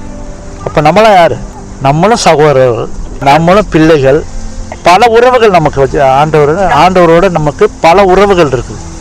நம்ம சகோதரராக இருக்கிறோம், பிள்ளைகளாக இருக்கிறோம், எல்லாத்துலேயும். அப்போ போய் என் தேவனிடத்துக்கும் உங்கள் தேவனிடத்திலும் ஏறி போகிறேன் என்று அவர்களுக்கு சொல்லு என்றார். அவர் உயிர் தெளிந்து பேசினது மகதலேனா மரியாளிடத்துல தான். இயேசு கிறிஸ்து உயிர் தெளிந்து பேசினதும் யார்கிட்டயா? அந்த மகதலேனா மரியாள்கிட்ட தான். தூதர்களும் அவளிடத்துல தான் பேசியிருக்காங்க. எவ்வளோ விசேஷமானவன், எவ்வளோ உண்மையாக இருந்திருக்கான்னு பாருங்க. அழுகையின் கண்ணீரால் அவருக்கு வந்து சரியாக பார்க்க முடியல அவர் யாருன்ட்டு. அப்படி அழுதுருக்கிறார், அந்த அளவுக்கு அழுதுருக்கிறான். சட்டுன்னா ஒரு தோட்டக்காரன் நினச்சிக்கிட்டா. ஆனால் அந்த குரல் பழக்கப்பட்ட ஒரு குரலாக இருந்துடா இல்லையா? அவளுக்கு தெரியுமா இல்லையா? ஏன் அழுகிறா ஸ்திரியே, ஏன் அழுகிறா கேட்டார, அந்த குரல் அவளுக்கு தெரியுமா இல்லையா? அது இயேசு கிறிஸ்து குரல்னு. ஒவ்வொரு தாய்மார்களும் ஒவ்வொரு பெண்களும் கண்ணீரோடு கர்த்தரை நோக்கி விண்ணப்பம் பண்ணும்போது இயேசு கிறிஸ்துவுடைய குரல் என்ன கேட்குது? ஸ்திரியே ஏன் அழுகிறாய், யாரை தேடுகிறாய்? ஒவ்வொரு ஸ்திரியும், ஒவ்வொரு தாய்மார்களும் ஜெபம் பண்ணும்போது, அழுது ஜெபம் பண்ணும்போது, ஸ்திரியே ஏன் அழுகிறாய், கடவுள் கேட்பாரு. நிச்சயமா நம்மள்கிட்ட ஆறுதலாக அவர் பேசுகிறார். கவலைப்பட தேவையில்லை, நான் உன் கூட தான் நிற்கிறேன், ஏன் அழுகுற அப்படின்னு கேட்குறாரு. உனக்கா நான் இருக்கிறேன் அல்லவா, உனக்கு சமாதானம் அளிக்க நான் இருக்கிறேன், ஏன் அழுகிறாய்? கஷ்டப்படுகிறாயா? தனிமையாக இருக்கிறேன்னு கஷ்டப்படுகிறாயா? எனக்கு யாருமே இல்லைன்னு அப்படியே யோசிக்கிறியா? ஏன் அழுகிறாய்? நான் இருக்கிறேன், ஸ்திரியே நான் இருக்கிறேன். ஆண்டவர் சொல்கிற ஒரு பலமான ஒரு வார்த்தை அது. உனக்கா என் ஜீவனையும் கொடுத்தா, உனக்கு எதை வேண்டுமானாலும் நான் செய்வேன், அழாத, நான் உன் கூட இருக்கேன், கடைசி வரைக்கும் உன் கூட இருப்பேன். என் ஜீவன் உனக்காக கொடுத்தா, நீ நித்திய ஜீவனுக்குள் பிரவேசிக்கிறதுக்கு தான் நான் உனக்காக கொடுத்தா, அதனால் அழாத, ஸ்திரியே ஏன் அழுகிறாயின்னு ஆண்டவர் சொல்கிறார். அவரை பச்சமாக அதிகமாக நெருங்கி அவரிடத்துல அன்பு செலுத்தும் போது ஆண்டவர் அவர்கள் தான் அதிகமாக சந்திக்கிறார். அந்த ஸ்திரீ அதிகமாக ஆண்டவரை நேசிச்சிருக்கா. தேவ தூதர்களும் அவரிடத்துல வந்து பேசுனாங்க, இயேசு கிறிஸ்துவும் அவரிடத்துல வந்து முதல் காட்சியாக. அப்போ ஏன் அழுகிறாய் அப்படி சொல்லிட்டு கேட்டதற்கு அவர் என்ன நினச்சிக்கிட்டா? ஒரு தோட்டக்காரன் நினச்சிக்கிட்டா. ஏன் தோட்டக்காரன் நினச்சா? அவர் நிற்கிறாரு, அவர் உயிர் தெரிந்து அவர் நிற்கிறாரு, கண்ணில் தண்ணி அழுதுகிட்டு கண்ணு ஃபுல்லாக தண்ணியாக இருக்கனால அவளுக்கு சரியாக தெரியல பார்க்குறதுக்கு. டக்குன்னு தோட்டக்காரன் நிற்கிறாருன்னு நினச்சிட்டு, சரி எங்கே இருந்தால் சொல்லுங்கள், நான் எடுத்துக்கிறேன் அப்படின்னு சொல்லிட்டு அவர்கிட்ட கேட்குறான். திரும்பவும் இயேசு கிறிஸ்து அவளை மரியாளே அப்படின்னு கூப்பிடுறாரு. கூப்பிடும்போது தான் என்ன செஞ்சா? அவள் சட்டனா டக்குன்னு அவள் கண்ணிலேருந்து கண்ணீர் அப்படி தொடச்சிட்டான். இந்த குரல் பழக்கப்பட்ட குரலாச்ச, கேட்ட குரல் மாதிரி இருக்குத அப்படி சொல்லிட்டு கண்ணில் தண்ணீரை தொடச்சிட்டு அவரை பார்த்த போது அங்கே இயேசு நிற்கிறார், உயிரோடு நிற்கிறவர் அங்கே பார்க்குறாரு. அவள் வந்து சந்தோஷத்தில் அவர் வந்து சிலுவையில் அறையப்பட்டதே மறந்துட்டு அவன் வந்து 2 கைகளையும் விரித்து என்னான்னு சொன்னான் அவரை பார்த்துட்டு? ரபூனின்றா. ரபூனின்னா என்ன அர்த்தம்? போதகரேன்னு அர்த்தம். ஆனால் அவங்க அதை என்ன பாஷை தெரியுமா? அது ரபூனின்னா அராமிக்கு பாஷை தான். ரபூனின்றது அப்போ அவங்க பேசுனதெல்லாம் அராமிக்கு பாஷையில் தான் பேசியிருக்கிறாங்க. ரபூனி அப்படின்னு சொல்லும்போது இது அராமிக்கு பாஷை, அதற்கு அர்த்தம் போதகரே. இது ஒரு பெரிய மரியாதைக்குரிய ஒரு வார்த்தையும். இப்போ ராஜாவுக்கு வந்து பல இதெல்லாம் சொல்லுவாங்க தெரியுமா? அப்படி அவர் வரும்போது உள்ள ராஜா வரும்போது புகழ்ந்தெல்லாம் பேசுவாங்க. அந்த மாதிரி ஒரு பெரிய ஒரு மரியாதைக்குரிய வார்த்தையாக ரபூனின்றது. அந்த வார்த்தையை கூப்பிட்றா அவ கடவுளை பார்த்து. அப்போ டக்குன்னு ஆண்டவர் என்ன சொல்கிறாரு? என்னை தொடாத, நான் இன்னும் என் பிதாவினிடத்திற்கு ஏறி போகவில்லை, நீ என் சகோதரனிடத்திற்கும் போய் நான் என் பிதாவிடத்திற்கும் உங்கள் பிதாவிடத்திற்கும் என் தேவனிடத்திற்கும் உங்கள் தேவனிடத்திற்கும் ஏறி போகிறேன் என்று அவர்களுக்கு சொல்லு. ஃபஸ்ட்டு அவங்களுக்கு போய் சொல்லு, அதனால் என்னை இப்போ தொடாத அப்படின்றாரு. என்ன காரணம் என்னை தொடாதுன்னு சொன்னது? இயேசுவின் பலி வந்து அவர் தியாகம் பலி பிதாவினால் ஏற்றுக்கொள்ளப்பட்டதா என்று தெரிகிற வரைக்கும் அவர் அந்த மகிமையை ஏற்றுக்கொள்ளையாம். மகிமைன்னா அவன் வந்து அவரை தொழுது கொள்றதுக்கு, அவரை வந்து மகிமைப்படுத்துறதுக்கு தான் அவ வரான். ஆண்டவரேன்னு சொல்லிட்டு வரா. அவ இரு, என் பிதாவிட்ட வந்து பதில் வரணும். ஃபர்ஸ்ட் என்ன வரணும்? இந்த மரித்த இந்த செயல்கள்லாம் ஏற்றுக்கொள்ளப்பட்டுச்சா, வெற்றி அடைஞ்சதா, அவர் உயிர்த்தது அப்பதான் வந்திருக்காரு. அந்த அந்த பலி முறைமைகள்லாம் கரெக்டாக நிறைவேறிடுச்சு. ஆனால் அந்த பலி கரெக்டாக முடிஞ்சதா, ஏற்றுக்கொள்ளப்பட்டதா என்ன அவருக்கு தெரியணும். அதனால தான் அவர் என்ன சொன்னார்? என் பிதாவிடத்துக்கு நான் இன்னும் ஏறி போகலை அப்படின்றது இருந்தார்னா அவர் தெரிஞ்சிருக்கோம் ஏற்றுக்கொள்ளப்பட்டுச்சா என்னன்னு. அப்போ உலக ஜனங்களின் பாவங்களிலிருந்து மீட்டு அவர் நித்திய வாழ்வை இனி பெறுவார்கள் என்ற நிச்சயம் அவருக்கு தெரிந்தாகணும். ஏன்னா மரித்தது அதுக்கு தான். இந்த உலக ஜனங்களே தங்கள் பாவங்களிலிருந்து மீட்டு ரட்சிக்கப்படுவார்கள் இந்த பலியினால். அப்போ அந்த பலி முறைமையாக அந்த காரியங்கள் பரலோகத்தில் ஏற்றுக்கொள்ளப்பட்டுச்சா பிதாவிடத்தில். எனக்கு பதில் வேணும், அது வரைக்கும் நீங்கள் என்னை வந்து இந்த மாதிரி வந்து என்னை இது பண்ணாதீங்கன்று அந்த இது எனக்கு தெரிஞ்சாகணுன்றாரு. என்னை வந்து தொடாத, அதுக்குள்ளே தொடாதுன்னா என்ன இன்னும் அந்த இது கொண்டு வராத, நான் எனக்கு தெரியல அப்படின்று, நான் இன்னும் போகலை அப்படின்று. இதுதான் காரணம். உடனே இயேசு பிதாவின் சிங்காசனத்துக்கு முன்னாடி அந்த நிமிஷத்துல போயிட்டாராம். அவர் போனாருன்னு தெரியும், உங்களை சீஷர்கள்லாம் கூப்பிட்டு வச்சு போனார்ல, அதுக்கு முன்னாடி போயிட்டார் பரலோகத்திற்கு. ஏன்னா அவர் உயிர் தெழுந்துட்டார், அவருக்கு அந்த சக்தி இருக்குது. உயிர் தெழுந்து வந்த சக்தியை வந்துருச்சு அவருக்கு. அவர் தேவன். அவர் உலகத்துக்கு வரும்போது மனுஷனுடைய இதை எடுத்துக்கிறாரு. உயிர் தெழுந்தோன்னே எந்த போஸ்ட்டுக்கு வந்துருச்சு அவருக்கு? திருப்பி அந்த பரலோகத்தில் உள்ள இந்த தேவன் இடத்துக்கு வந்துட்டார். இப்போ அவர் பரலோகத்துக்கு டக்குன்னு இந்த ஸ்திரீ அந்த சீஷர்களுக்கு போய் சொல்லுன்றாரு. பார்த்தீங்கன்னா, போய் சொல்லு, நான் உயிர் தெழுந்துட்டேன், கலிலேயாவுக்கு இப்போ நீ அவங்க என்னை சந்திப்பேன்னு சொல்கிறாரு. அப்போ இதை போய் சீஷர்கள்ட்ட சொல்லுன்னும் போது ஓடுறான். அதே டைமில் பரலோகத்துக்கு போயிட்டார். தேவதூதருக்கும் இயேசுவருக்கும் ஒரு செகண்டு தான், அடுத்த செகண்ட் அங்கே இருப்பாங்க. சிங்காசனத்துக்கு முன்னாடி போய் நிற்கிறார். அவர் பரலோகத்துக்கு போயிட்டார். அந்த நிமிஷத்தில் அவர் தமது காயங்களை அவர் இடத்துல காமிச்சாராம். பிதாவிட்ட நேரடியாக காட்டுறாரு. இப்போ பிதாவிட்ட அந்த சரீரத்தோடு தானே அங்கே போயிருக்கிறாரு, நேரடியாக காட்டுறாரு. என்னுடைய காயங்களை பாருங்கள், மனிதர்களுக்காக என்னுடைய தியாகத்தை பாருங்கள், அதான் காரணம். மனிதர்களுக்காக என் தியாகத்தை பாருங்கள், மனிதர்கள் கொடுத்த தியாகம். ஆனால் அவர் கிரீடத்தை கூட ஏற்றுக்கொள்ளல அந்த இடத்துல. எப்படி? அவர் அந்த சிங்காசனத்திலேருந்து விட்டு தானே வந்தார். இறங்கி வர்றதுக்கு முன்னாடி அவருடைய தலையில் உள்ள கிரீடத்தை அங்கே வச்சாராம் அந்த சிங்காசனத்தில். அதே மாதிரி அவர் ராஜ வஸ்திரத்தையும் அங்கே வச்சிருக்காரு மடித்து. அதை போடலையாம். எனக்கு அந்த பதில் வரணும். எந்த பதில்? ஏற்றுக்கொள்ளப்பட்டதா, என்னுடைய பலி ஏற்றுக்கொள்ளப்பட்டதா அப்படின்ற பதில் தெரியல. அவர் வரணும், அது பிதாவிட்டேருந்து வரணும், ஏற்றுக்கொள்ளப்பட்டதா. அப்போ அவர் ராஜ வஸ்திரத்தை கூட ஏற்றுக்கொள்ளலை. தேவ தூதர்கள் மரியாதையை கூட ஏற்றுக்கொள்ளலையாம். இந்த வந்தது வெற்றி அடைஞ்சதா, எனக்கு ஏற்றுக்கொள்ளப்பட்டதான்ட்டு மரியாதையின் மரியாதையை கூட ஏற்றுக்கொள்ளலை. அவன் தொட வந்தது கூட அவர் ஏற்றுக்கொள்ளலை. இவருடைய தியாகத்தை பிதா ஏற்றுக்கொண்டாரா என்று தெரியும் வரை அவர் எதையுமே ஏற்றுக்கொள்ளல.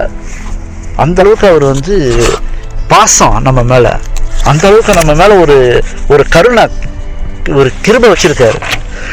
அப்போ பூமியில் தம்மால் தேர்ந்தெடுக்கப்பட்டவர்களை பற்றியும் அவர் ஒரு வேண்டுகோள் விடுவிக்க வேண்டியதாக இருந்துச்சு. அந்த நேரத்தில் அவர் பரலோக கணத்தை பெறுவதற்கு முன்னாடி திருச்சபை நியாயப்படுத்தப்பட்டு ஏற்றுக்கொள்ளப்பட வேண்டியதாக இருந்துச்சான். அவருக்குன்னு ஒரு திருச்சபை வரும், அவருக்குன்னு ஒரு கூட்டம் வரும். அவங்க பேர் தான் யார்?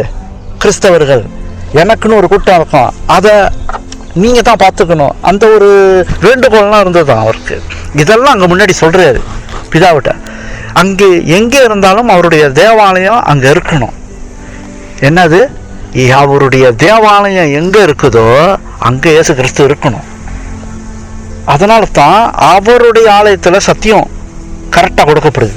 புரியுது அவங்களுக்கு? யார் இருக்காருன்னு அவருடைய கொடுக்கப்பட்ட ஆலயத்தில் தான் அந்த சத்தியம் இருக்குது. அப்போ அவருடைய பிரசன்னம் அங்கே இருக்குதுன்னு அர்த்தம். இதைத்தான் அங்கே கேட்குறாரு, பிதாவிட்ட கேட்குறாரு. அவர் அறிவிக்கிறாராம், அங்கே இருக்கணும். எங்கே தேவாலயமோ, என்னுடைய தேவாலயம் எங்கே இருக்கணும், அங்கே இருக்கணும். என்னுடைய ஜனங்கள் மத்தியில் அங்கே இருப்பேன். அவருடைய மக்கள் ஊழியத்தில் அவருடன் பகிர்ந்து கொள்ள வேண்டும். இவங்க அவருடைய ஜனங்கள்னு தனியாக இருக்காங்களே, அவங்க எந்த ஊழியம் பண்ணுறாங்களோ என்னுடைய ஊழியம் எப்படி செய்தணும் பூமியில், அதே மாதிரி என் ஜனங்களும் செய்வாங்க. இதெல்லாம் வேண்டுகோள் விடுவிக்கிறார் அந்த இடத்துல. பூமியில் அவருடன் துன்பப்பட்டவர்கள் இறுதியில் அவருடன் ஆட்சி செய்யணும். யார் யார் இயேசு கிறிஸ்துக்காக மரித்தாங்களோ கொண்டாங்களோ கடைசி காலத்தில் முடிஞ்ச பிறகு பரலோகத்துக்கு போகிறாங்களா, என் கூட சேர்ந்து ஆட்சி செய்வாங்க. அதனால தான் நமக்கு யார் என்ன பேர் கொடுக்கப்படுதான் பரலோகத்தில்? ராஜரீக கூட்டம். பைபிளில் சொல்லுது நமக்குன்னு ஒரு பட்டம் ராஜரீக கூட்டமா. ராஜாக்கள் தேவகுமாரர்களாக ஆயிடுறோம், ராஜகுமாரர்களாக ஆயிடுறோம். அவர் ராஜா, அவருடைய பிள்ளைகள் ராஜகுமாரர்கள். அதனால தான் நம்ம தலையில் கிரீடமாக இருக்குது. இப்போ ஒன்றுமே இல்லை தலையில். அங்கே பரலோகத்தில் கிரீடம் கொடுக்கப்படுது. இந்த பூமியில் உள்ளவங்க மட்டும்தான் கிரீடம் வச்சுருப்பாங்கன்னு சொல்லப்படுது பூமியில். இப்போ யோசிச்சு பாருங்கள், மற்ற கிரகங்களுக்கு நம்ம போகும்போது இல்லையா, மற்ற கிரகங்களுக்கு நம்ம போகுது கிரீடத்தோடு போகும்போது நம்ம யாராக இருப்போம்? எவ்வளோ ஒரு மரியாதை கொடுக்கப்படும் நமக்கு. அதெல்லாம் வச்சுருக்காரு நமக்காக. ஆனால் தான் எப்போ கஷ்டப்பட்டு நீ பரலோகத்துக்கு வந்துடு அப்படின்றது. அவருடைய மக்கள் ஊழியத்தில் அவர் பகிர்ந்து கொள்ளணும். பூமியில் அவருடைய துன்பப்பட்ட இறுதியில் அவருடன் ஆட்சி செய்யணும். கிறிஸ்து நமது சபைக்காக, அவருடைய சபைக்காக மிகவும் வெளிப்படையான முறையில் மண்டாடினார். இவைகள் எல்லாம் மனிதர்களுக்காக மண்டாடினார் அப்படின்னு சொல்லப்படுது. இவைகளை நாம் பெற்றுக்கொண்டால் தான் அவருடைய மகிமையை பெற்றுக்கொள்வேன்னு சொல்லிட்டு கடவுள் சொல்கிறார். அங்கே இயேசு கிறிஸ்து அங்கே வேண்டுகோளை விடுவிக்கிறார். என்ன ஒரு மகத்தான அன்பு பார்த்தீங்கன்னா, இந்த ஜனங்களுக்கு இந்தந்த வேண்டுகோள் நான் உம்மிடத்தில் விடுவிக்கிறேன், எனக்கு பதில் கொடுங்க பிதாவே. நான் அவங்களுக்காக தான் மறித்தேன், அவங்களுக்காக தான் துன்பப்பட்ட ரத்த சிந்தனை எல்லாமே அவங்களுக்காகத்தான். இந்த வேண்டுகோளை கடவுளை பிதாவுக்கு முன்னாடி வைக்க, இதை எனக்கு சொல்லுங்க ஓகேவா என்னன்னு அவர் கேட்குறாரு. இது நான் எப்போதும் அந்த ஒரு பேர் ஒன்று ஆண்டவருக்குன்னு வைக்கும்போது, அன்பிலும் அன்பான அன்புள்ளவர். அதில் எல்லையே கிடையாது, எல்லையே கிடையாது. அன்பிலும் அன்பான அன்புள்ளவர்ன்ற ஒரு இது. அப்பேற்பட்ட ஒரு அன்பு என்னென்ன காரியங்களை நமக்காக அவர் செய்திருக்காருன்றதை நம்ம பார்க்குறோம். அவர் நம்ம இடத்துல இவ்வளவா அன்பு கூர்ந்தால் நாம் அவரிடத்துல அன்பு கூற வேண்டும் என்றால் என்ன செய்யணும்? இவ்வளோ காலமாக நம்ம பார்த்தோம் அவருடைய அன்பு என்னான்னு பார்த்தோம் இல்லையா? அடிக்கப்பட்டார், எவ்வளோ சித்திரவதை பண்ணப்பட்டார், எல்லாத்தையும் பொறுமையாக கடைசி வரைக்கும் பார்த்து சகிச்சுக்கிட்டார், எல்லாத்தையும் சகிச்சார் இல்லையா? இப்போ அவர் நமக்காக வேண்டுதல் பேசுகிறார். உடனே பரலோகத்துக்கு போய் இதெல்லாம் என் ஜனங்களுக்கு வேணும் பரலோக பிதாவே, எனக்கு பதில் சொல்லுங்கன்னு கேட்குறாரு. அப்போ அவ்வளோ பெரிய அன்பு நம்மகிட்ட வச்சுட்டாரு. நம்ம எப்படி அன்பு அவரிடத்துல காட்ட முடியும்? எந்த வகையில் காட்ட முடியும் சொல்லுங்க பார்ப்போம். யோவான் 8:42 இயேசு அவர்களை நோக்கி, தேவன் உங்கள் பிதாவா இருந்தால் என்னிடத்தில் அன்பா இருப்பீர்கள். பாயிண்ட்டை பார்த்தீங்களா? அது என்ன பாயிண்ட்டுன்னு? தேவன் உங்கள் பிதாவா இருந்தால் நீங்கள் என்னிடத்தில் அன்பா இருப்பீர்கள். என்ன நினைக்கிறீங்க அந்த வசனத்தை?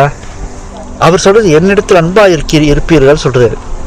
அப்ப அவரிடத்துல அன்பா இருந்தா நம்முடைய தேவன் பிதான் நம்ம ஏற்றுக்கொள்றோன்ற சொல்றாரு. எப்படி அன்பா இருக்கிறது? இயேசு கிறிஸ்து எப்படி அன்பா இருக்கிறது? நம்ம வாயில சொல்ல முடியுமா? நான் போய் ஜெபம் பண்றேன், காலையில் ஜெபம் பண்றேன், அது அன்பா? அதே இன்னொரு வசனத்தை சொல்றாரு யோவான் 14:15, நீங்க என்னிடத்தில் அன்பா இருந்தால் என் கற்பனைகளை கைக்கொள்ளுங்கள். அப்ப தேவன் உங்கள் பிதாவா இருந்தால் கற்பனைகளை கைக்கொள்ளுங்கள். கற்பனைகளை கை கொண்டால் நீங்கள் என்னிடத்தில் அன்பா இருப்பீர்கள். இயேசு கிறிஸ்து அன்பா இருப்பீங்க. அன்புக்கு மையமா நிற்கிறது என்ன நடுவுல? கற்பனை. பேச்சுக்கு பேருக்காக அன்பு, வெளிப்படையா பேருக்கு அன்புன்னா சொல்லிட்டு இருக்க கூடாது. கற்பனையில கடைப்பிடிச்சிங்கன்னா பக்காவா ஆண்டவருக்கு நீங்க அன்பு செலுத்துறீங்கன்னு அர்த்தம். பக்காவா அன்பு ஆண்டவரத்துல அன்பு செலுத்துறீங்க. கற்பனைக்குள்ளதான் எல்லாமே அடங்கியது. அதைத்தான் முதல் 4 கற்பனை தேவனிடத்திலையும், மற்ற 6 கற்பனை மனுஷரிடத்துலையும் அன்பு செலுத்துறது. இதுல கரெக்டா அதான் போதும்ன்றது, வேற எதுவும் நம்மகிட்ட கேட்கலன்று. இயேசு பரலோகத்தில் பிதாவின் சிங்காசனத்துக்கு முன்னாடி அவருடைய வேண்டுகோளுக்கு பதிலுக்காக காத்திருக்காரு. பிதா உடனே பதில் கொடுக்குறாராம். பிதா எப்படி பதில் கொடுத்துருப்பாருன்னு நினைக்கிறீங்க? பதில் கொடுத்த விதம் ரொம்ப ஆச்சரியமா இருந்துச்சு எனக்கு. அவர் என்ன சொன்னாராம், அங்க சுத்தி தேவத்தோழ நிற்கிறாங்க பார்த்தீங்களா? அவரை சுத்தி சிங்காசனத்துக்கு முன்னாடி தேவத்தோழ நிற்கிறாங்க பார்த்தீங்களா? தேவத்தோழ அத்தனை பேரையும் பார்த்து இவரை தொழுது கொள்ள கடவர்கள்னு போட்டாராம். எப்படி ஒரு பதிலை பாருங்க. தேவனுடைய தூதர்கள் யாவரும் அவரை தொழுது கொள்ள கடவர்கள் சொல்லிட்டு என்ன அர்த்தம்? அத்தனையும் ஏற்றுக்கொள்ளப்பட்டுருச்சு. இவர் தான் தேவன், ஜாக்கிரதை, இவருக்கு தொழுது கொள்ளுங்க அப்படின்ட்டு அந்த ஒரு வார்த்தையை சொன்னோன்னு தேவ தூதர்கள் எல்லாரும் ராஜரிக கட்டளை எல்லாருக்கும் கீழ்ப்படிஞ்சாங்க. ராஜரிக கட்டளை பரலோகம் முடிச்சா ஒரு எக்கோ போல வார்த்தை கேட்டுச்சோம். எல்லா தேவதூதரும் மகிமை, தியாகம் செய்த ஆட்டுக்குட்டியானவருக்கு மகிமை, மீண்டும் வாழ்கிறவர் வெற்றி பெற்றவர்னு சொல்றாங்களாம். அந்த கூட்டத்தில் தேவதூதர்கள் எல்லாரும் என்ன சொல்லியிருக்காங்க? மகிமை, தியாகம் செய்த ஆட்டுக்குட்டியானவருக்கு மகிமை, மீண்டும் வாழ்கிறவர் வெற்றி பெற்றவர் அப்படி சொல்லிட்டு சொல்றாங்க. எல்லா தேவதூதர்களும் அவருக்கு முன்பாக வணங்கி விழுந்து தொழுது கொண்டாங்களாம். அந்த நேரத்தில் இயேசுவின் வேண்டுகோள் என்ன செய்யப்பட்டுச்சு? ஏற்றுக்கொள்ளப்பட்டுச்சு. இப்போ கிறிஸ்துவின் வேண்டுகோள் நிறைவேற்றப்படுகிறது. சபை அவராலே நீதிமான்களாக்கப்படுதா இல்லையா? அவர் செஞ்ச தியாகம் வேண்டுகோளுக்குனால தாங்க நம்மளாம் கிறிஸ்தவர்களாகும். அவருடைய ஒரு இடைப்படுறதுனால தான் நம்மளாம் கிறிஸ்துவை ஏற்றுக்கொண்டோம். இன்னைக்கு போய் இவ்வளோ காரியம் ஆசீர்வதிக்கிறாரு, எவ்வளோ காரியத்தில் நமக்கு உதவி செய்கிறாரு, எல்லாம் அவருடைய வேண்டுதல். அங்கே போய் வேண்டுனார் நமக்காக. இந்த அன்பை நம்ம எப்படி நீங்கள் நினைப்பீங்க? எப்படிப்பட்ட அன்பு இது? என்ன மாதிரி ஒரு தியாகம்? நம்ம எப்படி அவர் மதிக்கிறோம்? அவர் சொல்கிற மாதிரி கேட்குறோமா? தூரம் தூரம் விலகி போனால் என்ன ஆகுது? அவர் அவமதிக்கிற மாதிரி, அவர் தியாகத்தை அவமதிக்கிற மாதிரி தானே ஆகுது இல்லையா? அவர் பிதா தன் குமாரனோட ஒப்பந்தத்தை உறுதிப்படுத்துகிறார். சிங்காச்சூர் போடுற மாதிரி மனம் திரும்பிய கீழ்ப்படுதல் உள்ள மனிதர்களுடன் இனி அவர் தொடர்பு கொள்வார் பிதா. அவன் வந்து மன்னிப்பு கேட்குறானோ இயேசு கிறிஸ்து நாமத்தினால அவனுக்கு எல்லாருக்கும் மன்னிப்பு உண்டு. இனிமே மனம் திருந்தி வாடுறவனுக்கு அந்த கான்ட்ராக்டில் வருது. மேலும் அவருடைய தெய்வீக கிருபை கிறிஸ்துவின் தியாகத்தின் மூலம் அவர்கள் ஏற்றுக்கொள்ளப்படுவாங்க. எத்தனை பேர் இயேசு கிறிஸ்துவை வேண்டுகோளினால ரட்சிக்கப்படுவார்கள்? வெளிப்படுத்தும் விஷயம் 7:9 இவைகளுக்கு பின்பு நான் பார்த்த போது இது சகல ஜாதிகளிலும் கோத்திரங்களிலும் ஜனங்களிலும் பாஷைக்காரிலும் இருந்து வந்ததும் ஒருவனும் எண்ணக்கூடாதமான திரளான கூட்டமாகிய ஜனங்கள் வெள்ளை அங்கியோடு தரித்து நின்னாங்களா பரலோகத்தில். அந்த கூட்டத்தில் நம்ம இருப்போமா? இருப்பா சொல்லலாம். அதான் விசுவாச அறிக்கை பண்றேன் நான் கடவுளுக்கு முன்னாடி. இங்க எத்தனை தேவத்தோடு நிற்கிறாங்கன்னு தெரியாது, நிச்சயமா நீங்க நிற்பாங்க. ஏன்னா அந்த தொழுகையின் நாள்ல அவ தொழுது கொண்டுட்டு இருக்கோம், ஒரு சின்ன கூட்டம் இங்க சுத்தி நிற்பாங்க. இங்க இருப்பேன்னு அடிச்சு சொல்லும் போது அந்த உறுதியை நம்ம வெளிப்படுத்துறோம். யாருக்கு முன்னாடி? அங்க பரலத்துக்கு முன்னாடி நிற்கிறோம், வெளிப்படுத்துறோம். நான் நிற்பேன், நான் இருப்பேன். யார் சொல்லியிருக்கான் அந்த மாதிரி? பைபிள்ல யார் சொல்லியிருக்கா? பவுல் சொல்லியிருக்காரு, யோபு சொல்லியிருக்காரு. புரியுதா? அந்த விசுவாசத்தை நம்ம சொல்றோமா? பாவம் செய்தாலும் சரி, எது இருந்தாலும் சரி, அந்த நம்பிக்கை கடைசி வரைக்கும் இருக்கணும். நான் இருப்பேன் அப்படின்னு இருக்கணும். அதான் அவரை மகிமைப்படுத்து. அவர் தியாகத்தின் மூலம் ஒரு மனிதனா ஒரு சுத்தமான தங்கத்தை விட வெளியேறப்பட்டவராக மாற்ற முடிகிறது. வெளியேறப்பட்ட கற்களை விட மாற்றிக்கிட்டு இருக்காரு இன்னமும் அவரு.